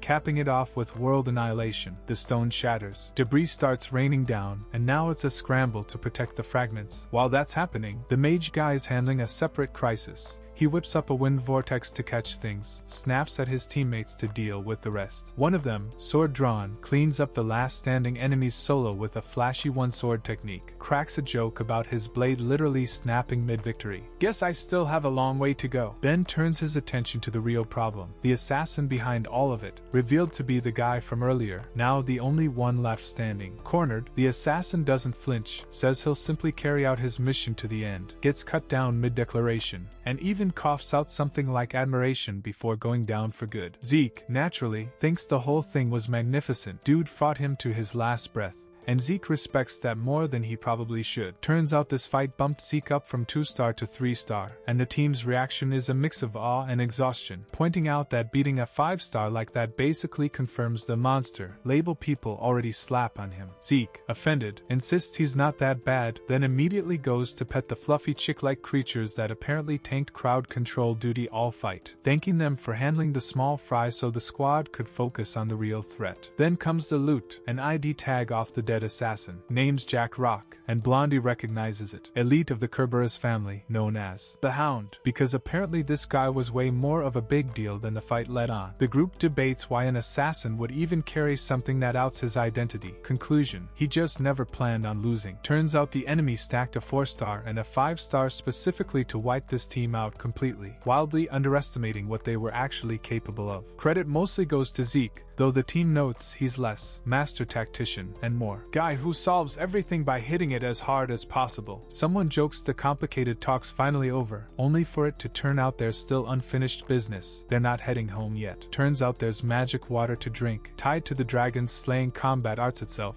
an ultra-difficult martial art passed down through the L Dragon family's patriarch line, historically mastered fully by only 2 people ever, later simplified into 4 forms plus a special and final form so future generations could actually learn it. The magic water's just sitting there in bottles, and everyone's staring at it like it's radioactive, because the actual argument's already started. Does the mission require handing it straight over to the Eldragon family, or does it belong to the people who bled for it? Someone points out the obvious. They came here because of the mission, sure, but they were the ones who fought and struggled to actually get it. Handing it over just because that's the mission doesn't sit right. The more cautious members push back hard. This water's precious to the whole family, and drinking it without permission risks the family head's wrath. Worst case, execution. But our guy isn't having it. His logic's blunt. If the family head wanted this water so badly, he should have come get it himself. He didn't, because he couldn't break through the special zone, meaning he wasn't strong enough to earn it. If he can't do that, then this was never his to claim in the first place. Besides, the mission was just to recover the water. Nobody said they couldn't drink it first and recover it that way. That twisted logic cracks the group wide open. One by one they start caving, first out of curiosity about what magic even feels feels like. Then out of real ambition, the girl determined to become family head declares she needs magical power to get there and drinks. Her rival, not about to be outdone, drinks right after just to spite her. Then the dominoes fall. I'll master magic and surpass my brothers. I'll join too. One by one they down the water and light explodes around them, magic surging into their bodies for the first time. Someone asking if she feels any different, insisting she doesn't, but everyone else can immediately tell she's changed on some deeper level, even if it's not obvious to her yet. Then someone realizes the guy who talked them all into this never drank his own bottle. He waves it off,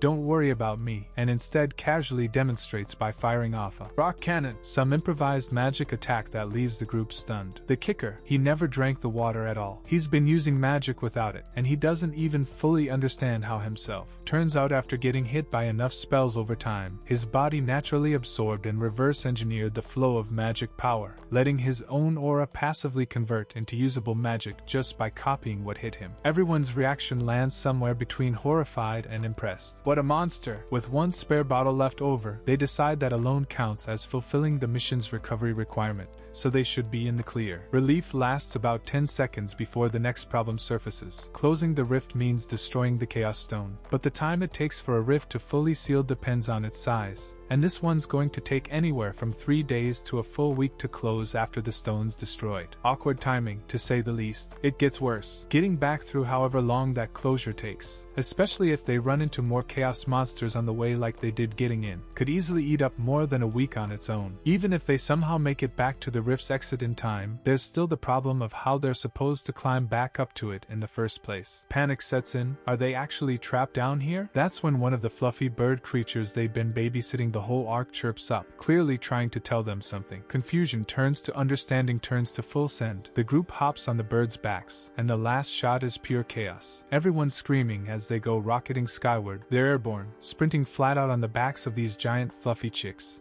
moving so fast even the chaos monsters chasing them can't keep pace. Blondie's yelling because the wind's insane, and gets told, politely, to keep it down a little. She snaps back that she can't help it. This is way faster than she expected. Meanwhile, our guys up front watching the terrain blur past, quietly noting that if they keep this pace up, they'll actually make it in time. Apparently Zeke, in the middle of everything else going on, found time to train monsters inside the rift and repurpose them as an escape plan. Nobody's shocked anymore, so much as exhausted by how normal this is starting to feel for him. Someone admits the chicks are ridiculously fluffy and cute, gets agreed with, and then the tone shifts a bit more serious. The whole team acknowledges that this entire mission got salvaged specifically because of him. He shattered a 5-star magic beast, defeated an insanely hard chaos stone in a single hit, and then, almost as an afterthought, engineered their ride home. One of them, the nominal team leader, admits she was leader in name only. Someone cuts that self-deprecation off immediately. Not true. If Laika hadn't been there, this team wouldn't have held together the way it did. There's a quieter moment where the girl, clearly wrestling with her own inadequacy compared to Zeke's absurdity, gets thanked properly,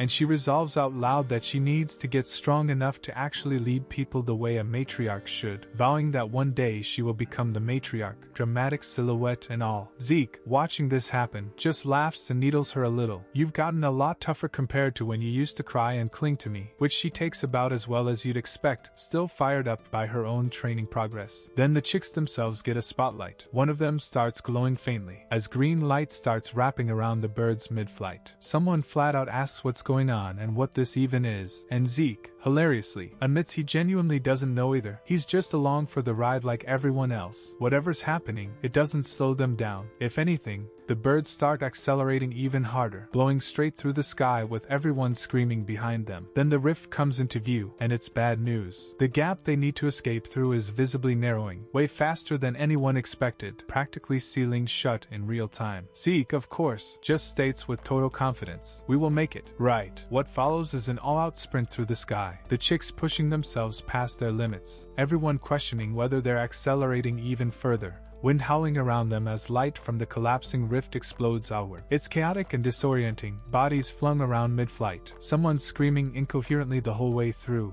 and then, in a burst of rainbow light, they're through, before crash landing hard into actual solid earth. Someone groans in pain immediately after impact, and there's a beat of disoriented silence before anyone asks the obvious question, did we actually make it back? They did. Standing up, the group confirms they've returned safely, but something's off. The oppressive, gloomy atmosphere that had surrounded the rift's entrance before they went in is still lingering here. Except it isn't the same thing. The black mist that had been swirling around the entrance zone before is gone now. The presence of chaos energy has completely vanished, which should be good news, except the mission clearly isn't over, and the team's told they need to move quickly from here, because the Kerber's family is closing in. That single sentence lands like a gut punch, as the danger becomes immediate and real. Not chaos monsters this time, but actual hostile soldiers hunting them down. It's confirmed almost instantly. Soldiers from the Kerber's family, here for blood. Panic breaks out, someone shouting for everyone to move and evacuate completely, but their bodies betray them. Recovery potions have healed the wounds, but nobody's stamina has actually returned. One of them admits, pathetically, that she's still feeling dizzy. Someone points out grimly that these enemies aren't opponents their current, exhausted selves can handle, but if they can just make it back to El Dragon territory, their instructor and reinforcements would be waiting. Except in their current condition, even that feels impossible. Zeke steps in and lays out the blunt truth. Even if they stand and fight here, it'll only end in death. Someone demands to know what they're supposed to do then, cursing the timing. Why now, of all times? Zeke goes quiet, sizing up the incoming threat. A 6-star commander, several 5-stars, and an equal number of monsters backing them up. Even at full strength, in perfect condition, this group would still get caught. So in typical Zeke fashion, he makes a decision without asking permission. I will stay behind, so the rest of you should go on ahead. Everyone loses it. That's reckless, someone snaps. You have to realize that too, Zeke. He shrugs it off completely. He'll act as a decoy. By some time, this premise is nothing compared to what Jack's group threw at him earlier. Then he turns to Laika specifically and gets real for a second. She's the one who wants to become matriarch, isn't she? Then she needs to judge her own capabilities and prioritize accordingly. Cultivate the ability to think that way too. With her current strength, completing the mission is already her absolute limit. Leaving him behind, however much it stings, is the correct call. Don't worry about him. He'll deal with the enemy properly, buy time, and catch up. Laika refuses flat out. No, I'm staying too. Everyone's stunned. What on earth is she saying? And she apologizes to her own sister for it, admitting that even for the sake of the mission, she cannot abandon Zeke. It's a genuinely emotional beat amid the chaos. There's a tense scuffle where Zeke, visibly annoyed at her stubbornness, ends up knocking her out cold with a single decisive strike rather than argue further. Brutal, but effective, and definitely not something she saw coming. With Laika unconscious,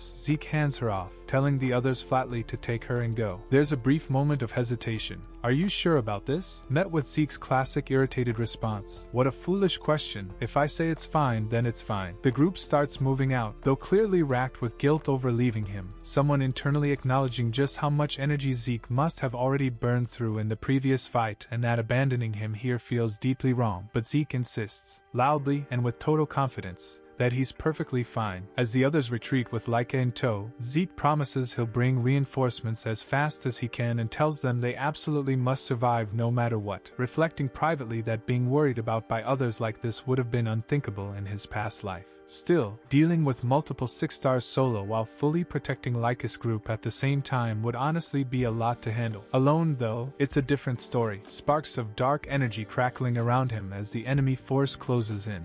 And with a grin edged in violence he declares his real intentions. This was never just a stalling tactic. He never had any intention of merely buying time from the very beginning. A boot lands on soft forest ground, and we cut to a hooded figure standing over the aftermath. The man, sharp-suited and unnervingly calm, wonders aloud whether the other brats ran away, leaving just one behind, and lets out a low, mocking laugh at the thought of someone struggling in vain against overwhelming odds. Nearby, a pack of shadow wolves prowls the trees, snarling, ordered to go hunt down the little lizards that fled. Then Zeke steps into frame, radiating an oppressive pressure that makes even the mercenary group flinch. One of them yells in shock, sword half drawn, and the wolves scatter or hesitate as this pressure rolls off him like a physical weight. The hooded man, unbothered on the surface, then asks, almost politely, who the hell he even is. Zeke answers plainly, I am Zeke. The man clocks something off immediately, sensing an aura that doesn't match a normal fighter. From what he can tell, Zeke reads like a 3-star at best, but the pressure coming off him doesn't line up with that rating at all. After a tense pause, Zeke exhales, visibly worn out. The hooded man, a dagger specialist with a distinctly theatrical flair, steps forward and needles him further. Quite an absurd brat you are. It's obvious he stayed behind as a decoy, but did he really think he could buy time all by himself? Zeke's response is immediate and cutting. Buying time? Don't talk nonsense. He didn't get to go wild enough back in the rift, so this isn't about delaying anyone. He's going to need all of them to keep him company until he's satisfied. And with that, flame ignites around his fists as he charges forward, fully intent on turning this into a real fight rather than a stall tactic. Mid-brawl, a whirlwind of red slices through the enemy ranks. A woman drops in using a technique called Gale Leg Whirlwind, cutting down soldiers with brutal efficiency. She introduces herself simply, Master Zeke, I've come to help you. Zeke, unimpressed on the surface, thanks her but immediately asks why she looks so dissatisfied despite showing up to help. Zeke's gratitude comes out flat and sarcastic.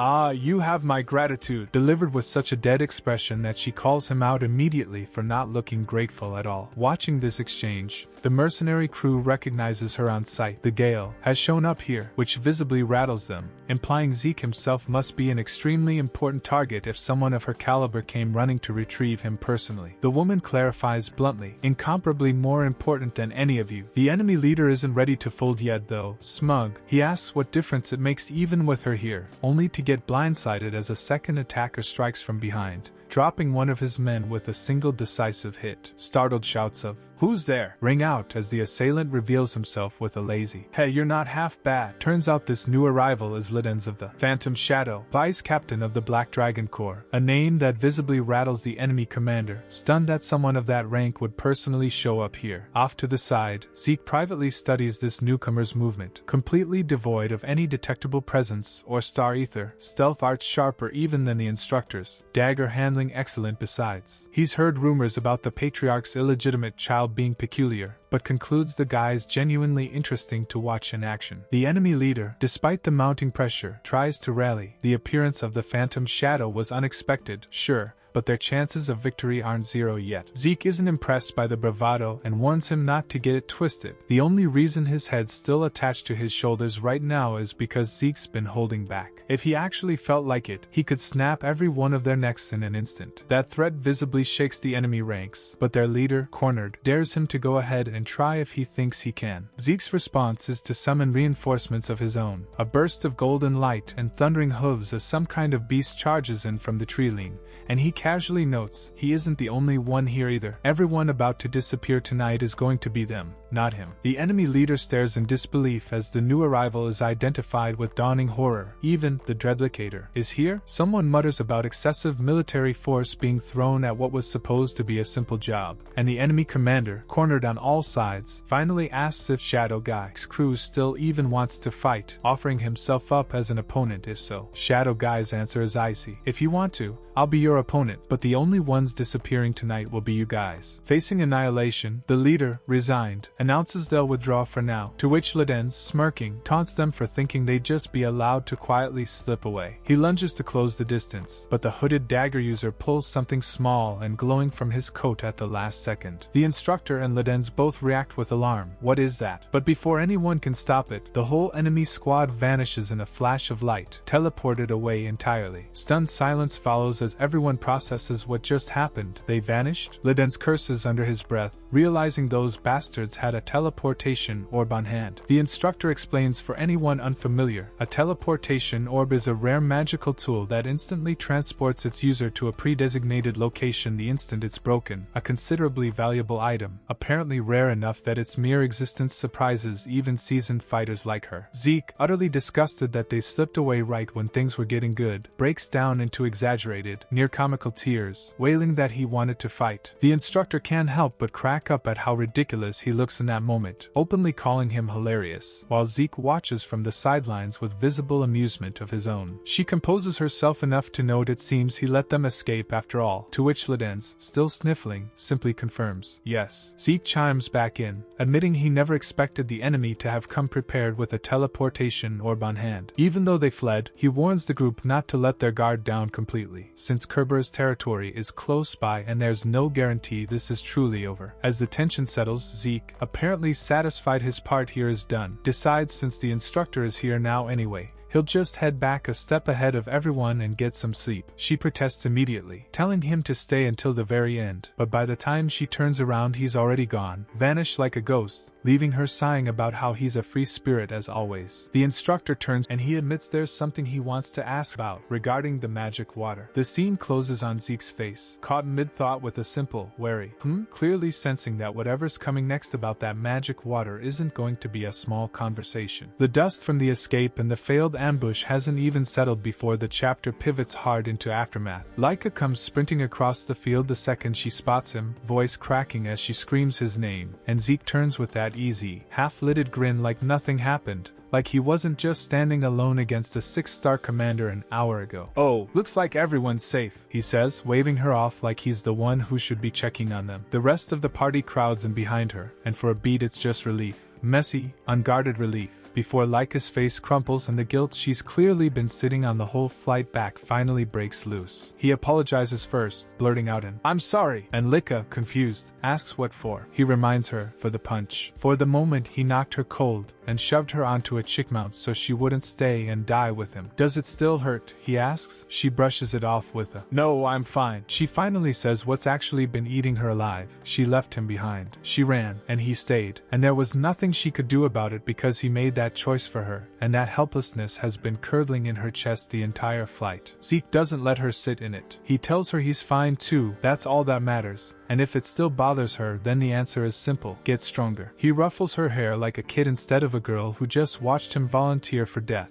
and the rest of the party dissolves into teasing hums. One of the reinforcement mages who flew in with the rescue party, staff in hand, clearly shaken, admits that when Zeke said he'd stay behind alone, he thought Zeke had lost his mind, and thanks whatever gods were listening that the reinforcements arrived in time. Zeke's response is, characteristically, insane. He appreciates the concern, but honestly it would have been better if they'd shown up a little later. Lady Freya and the others got there before he even got to fight. Laika asks if he's seriously saying he wanted to fight a 6-star commander's squad solo, and Zeke, arms crossed, just says, "Of course." That unsettlement gets a face when Lord Teach, gray-haired, composed, clearly the one actually in charge of this rescue detachment, flatly tells Zeke he's insane, sighing that this might be the first time in his life someone's complained about being saved. Freya, red hair, sharp-tongued, backs him up with a laugh. Then Teach's tone drops, and he pivots. "Sorry to bring this up so suddenly, but the magic water, did they manage to secure it?" Laika's internal panic spikes instantly. Did he already know they'd drunk it? She hands over the one bottle they kept sealed, and Teach's reaction blows the moment wide open. This isn't just magic water, it's the rainbow magic water, a variant so rare that even the ordinary colored waters, already priceless, don't compare. This one doesn't lock a drinker into a fixed element. It awakens whatever affinity best suits the person who drinks it. It's implied to be so valuable that even the other 8 Overlord Gates would want it for themselves, which makes what happens next land like a bomb. Laika, still glowing with the thrill of having gotten to taste something so precious, says the quiet part out loud without meaning to. "We actually got to drink something that precious." And Teach's expression goes cold. He doesn't need a confession. As a 7-star, he can simply sense the residual magic power radiating off their bodies. There's no hiding it. What follows is Zeke at his most unrepentantly Zeke. Teach, furious, demands to know what they were thinking, and Zeke, grinning, utterly shameless, asks innocently if they weren't supposed to drink it. When Teach sputters that of course they weren't, Zeke points out that they were ordered to secure the magic water, and no one ever specified how that had to happen. They recovered it exactly as instructed. By drinking it, obviously. Freya calls it sophistry outright, and Zeke just shrugs. Sophistry or not, it's still true, and besides, they did bring one full, untouched bottle back with them. So what's the actual problem? It's the same self-serving logic he used to talk the party into drinking in the first place, now turned on the adults trying to hold them accountable, and it's just as effective. Teach, to his credit, owns the failure. He admits the fault is his for not explaining the mission's terms clearly enough, and apologizes. Freya calls it ridiculous, insists common sense should have been enough to stop them, but Teach waves her down. They still secured a bottle, and Laika and the others gaining magic might end up benefiting the Eldragon family regardless. Then, quieter, the line that reframes the whole rest of the chapter. Whether the family head sees it that way is another matter entirely. A week later, the party stands assembled in a cathedral-scale audience hall, hands clasped behind their backs, facing a throne. And here the tone snaps from banter into something genuinely dangerous. The Eldragon family head, long dark red-black hair, blood-red eyes, radiating the kind of menace that makes the earlier, insane, jokes look like nothing, holds the recovered bottle and asks, without raising his voice, if they drank the magic water. The silence that follows is answer enough. Teach steps forward and bows, taking the blame onto himself for failing to properly brief the mission, then pushes further, reminding the family head that despite the mistake, the group defeated the Kerberos family's elite forces and completed the mission. He kneels and begs for mercy on their behalf. The family head doesn't answer with words. A monstrous burst of crimson, dragon-shaped energy tears across the hall and slams into Teach, hurling him off his feet in a spray of blood. The family head steps over him, casually vicious, telling him not to push his luck, and muses aloud, almost conversationally, about whether splitting their stomachs open and draining every drop of their blood might be a valid way to recover the magic water they wasted. Laika screams Zeke's name in horror. The next panel is the payoff.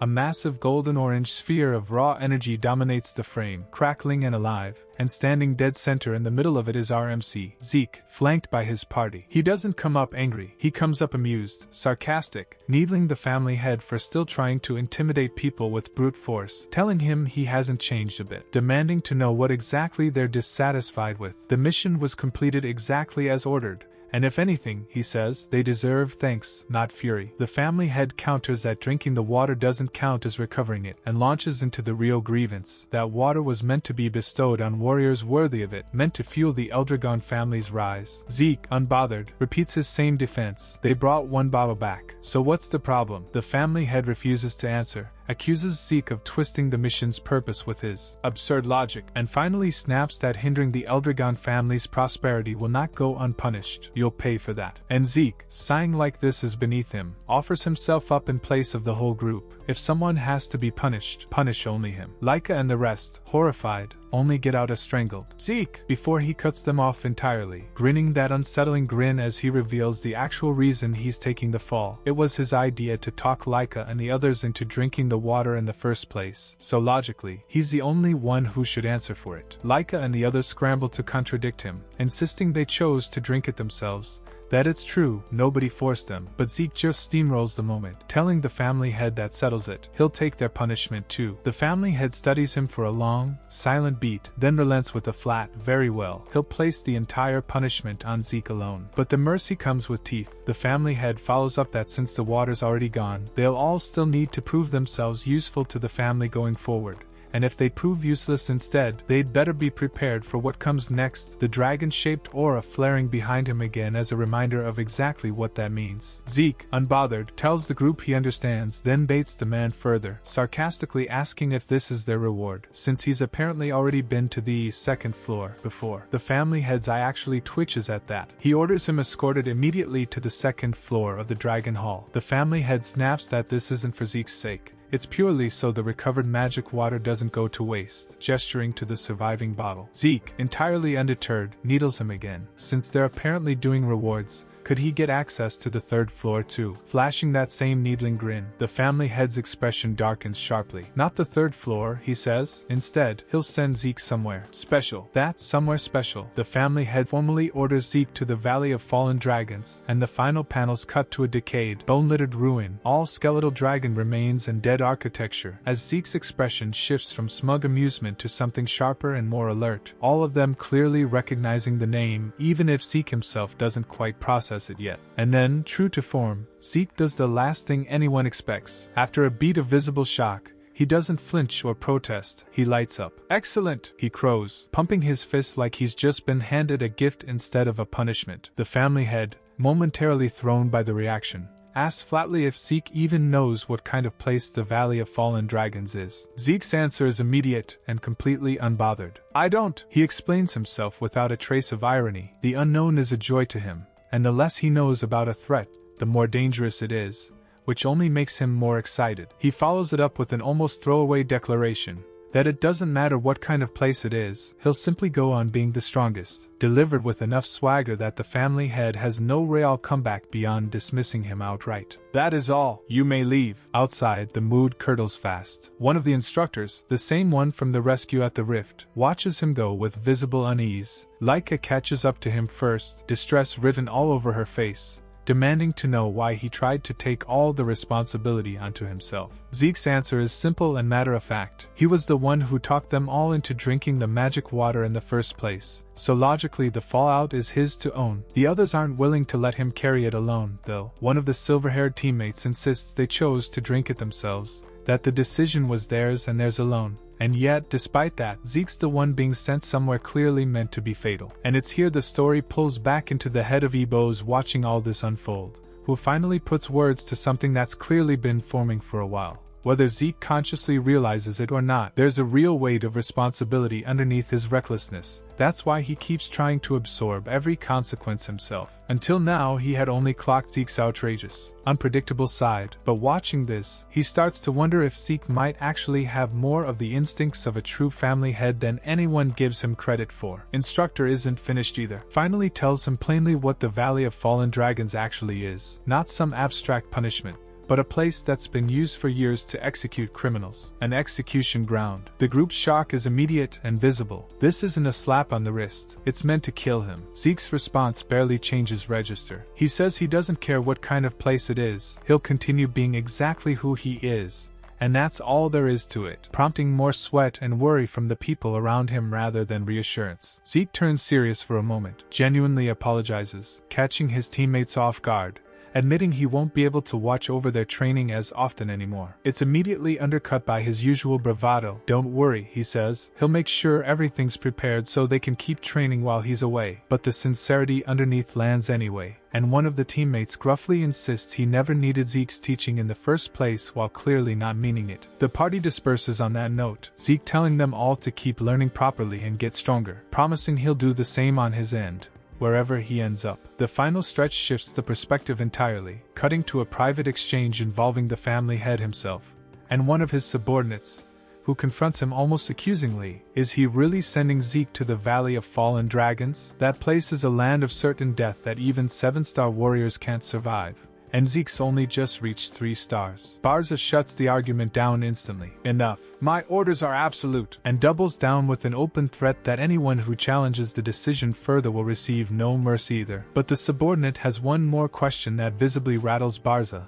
Then why did he allow Zeke into the dragon treasury at all? Barza's answer reframes the entire reward. Access is one thing, but whether Zeke can actually take anything out of the treasury is another matter entirely. He recalls, almost begrudgingly, that Zeke resisted his pressure with some strange, unidentified power, but insists that won't help him in the treasury itself. Where the deeper one goes, the stronger the residual power of past family heads becomes, to the point that even Barza himself has never been able to reach the deepest chambers. Given Zeke's current level, he says, the boy will be lucky to get any further than the entrance. The subordinate, watching Barza's uncharacteristic intensity, admits he's never seen him like this before. Barza closes the exchange on something bordering on genuine unease of his own, that no matter what Zeke manages to pull out of the treasury, it won't matter once he's actually in the Valley of Fallen Dragons, because there's a kind of despair waiting there that can't be overturned no matter what he does. It's the first time the story suggests the valley isn't just dangerous, it might be genuinely unbeatable. Then the scene cuts hard back to the present,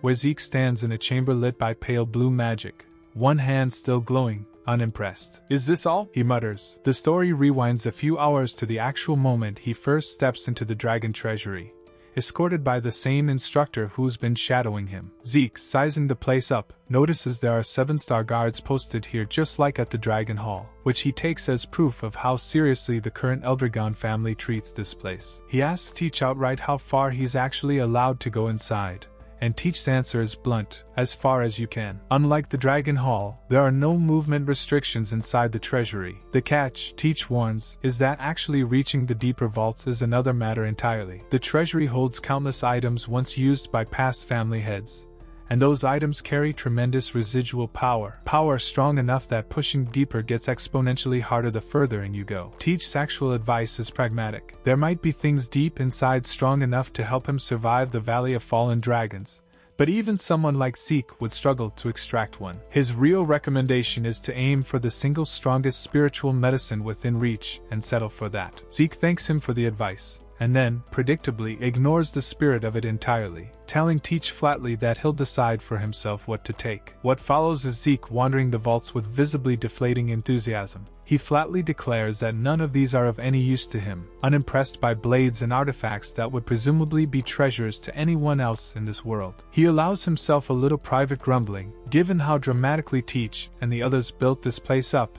he'd expected something genuinely dangerous or overwhelming, and instead it's, in his own word, a disappointment. Still, he can't help but grudgingly note that whoever assembled this collection put in real effort. Then something stops him cold. Deep in the vault, past everything else, he doesn't find a weapon. He finds a wall that's been cut clean through. His attention snaps instantly. This isn't damage or decay, it's a sword mark, and Zeke recognizes immediately that it was made by someone operating at the 9-star level. He wonders, almost to himself, whether someone actually managed to reach that level after he died. He calls the mark nostalgic. If he remembers correctly, this is the Emperor's stone wall he personally trained on back when he was 9-star in his previous life. Meaning this cut isn't some ancient relic left by a stranger, it's a wound he inflicted himself, centuries ago, as Gilphus. He calls it a shame that no rival ever came along to test that strength against, then shakes off the moment, and pushes forward, boots scraping across stone as he passes case after case, swords, spears, ceremonial-looking items with no obvious function. He keeps up a running commentary as he walks. Why would anyone bother collecting this much,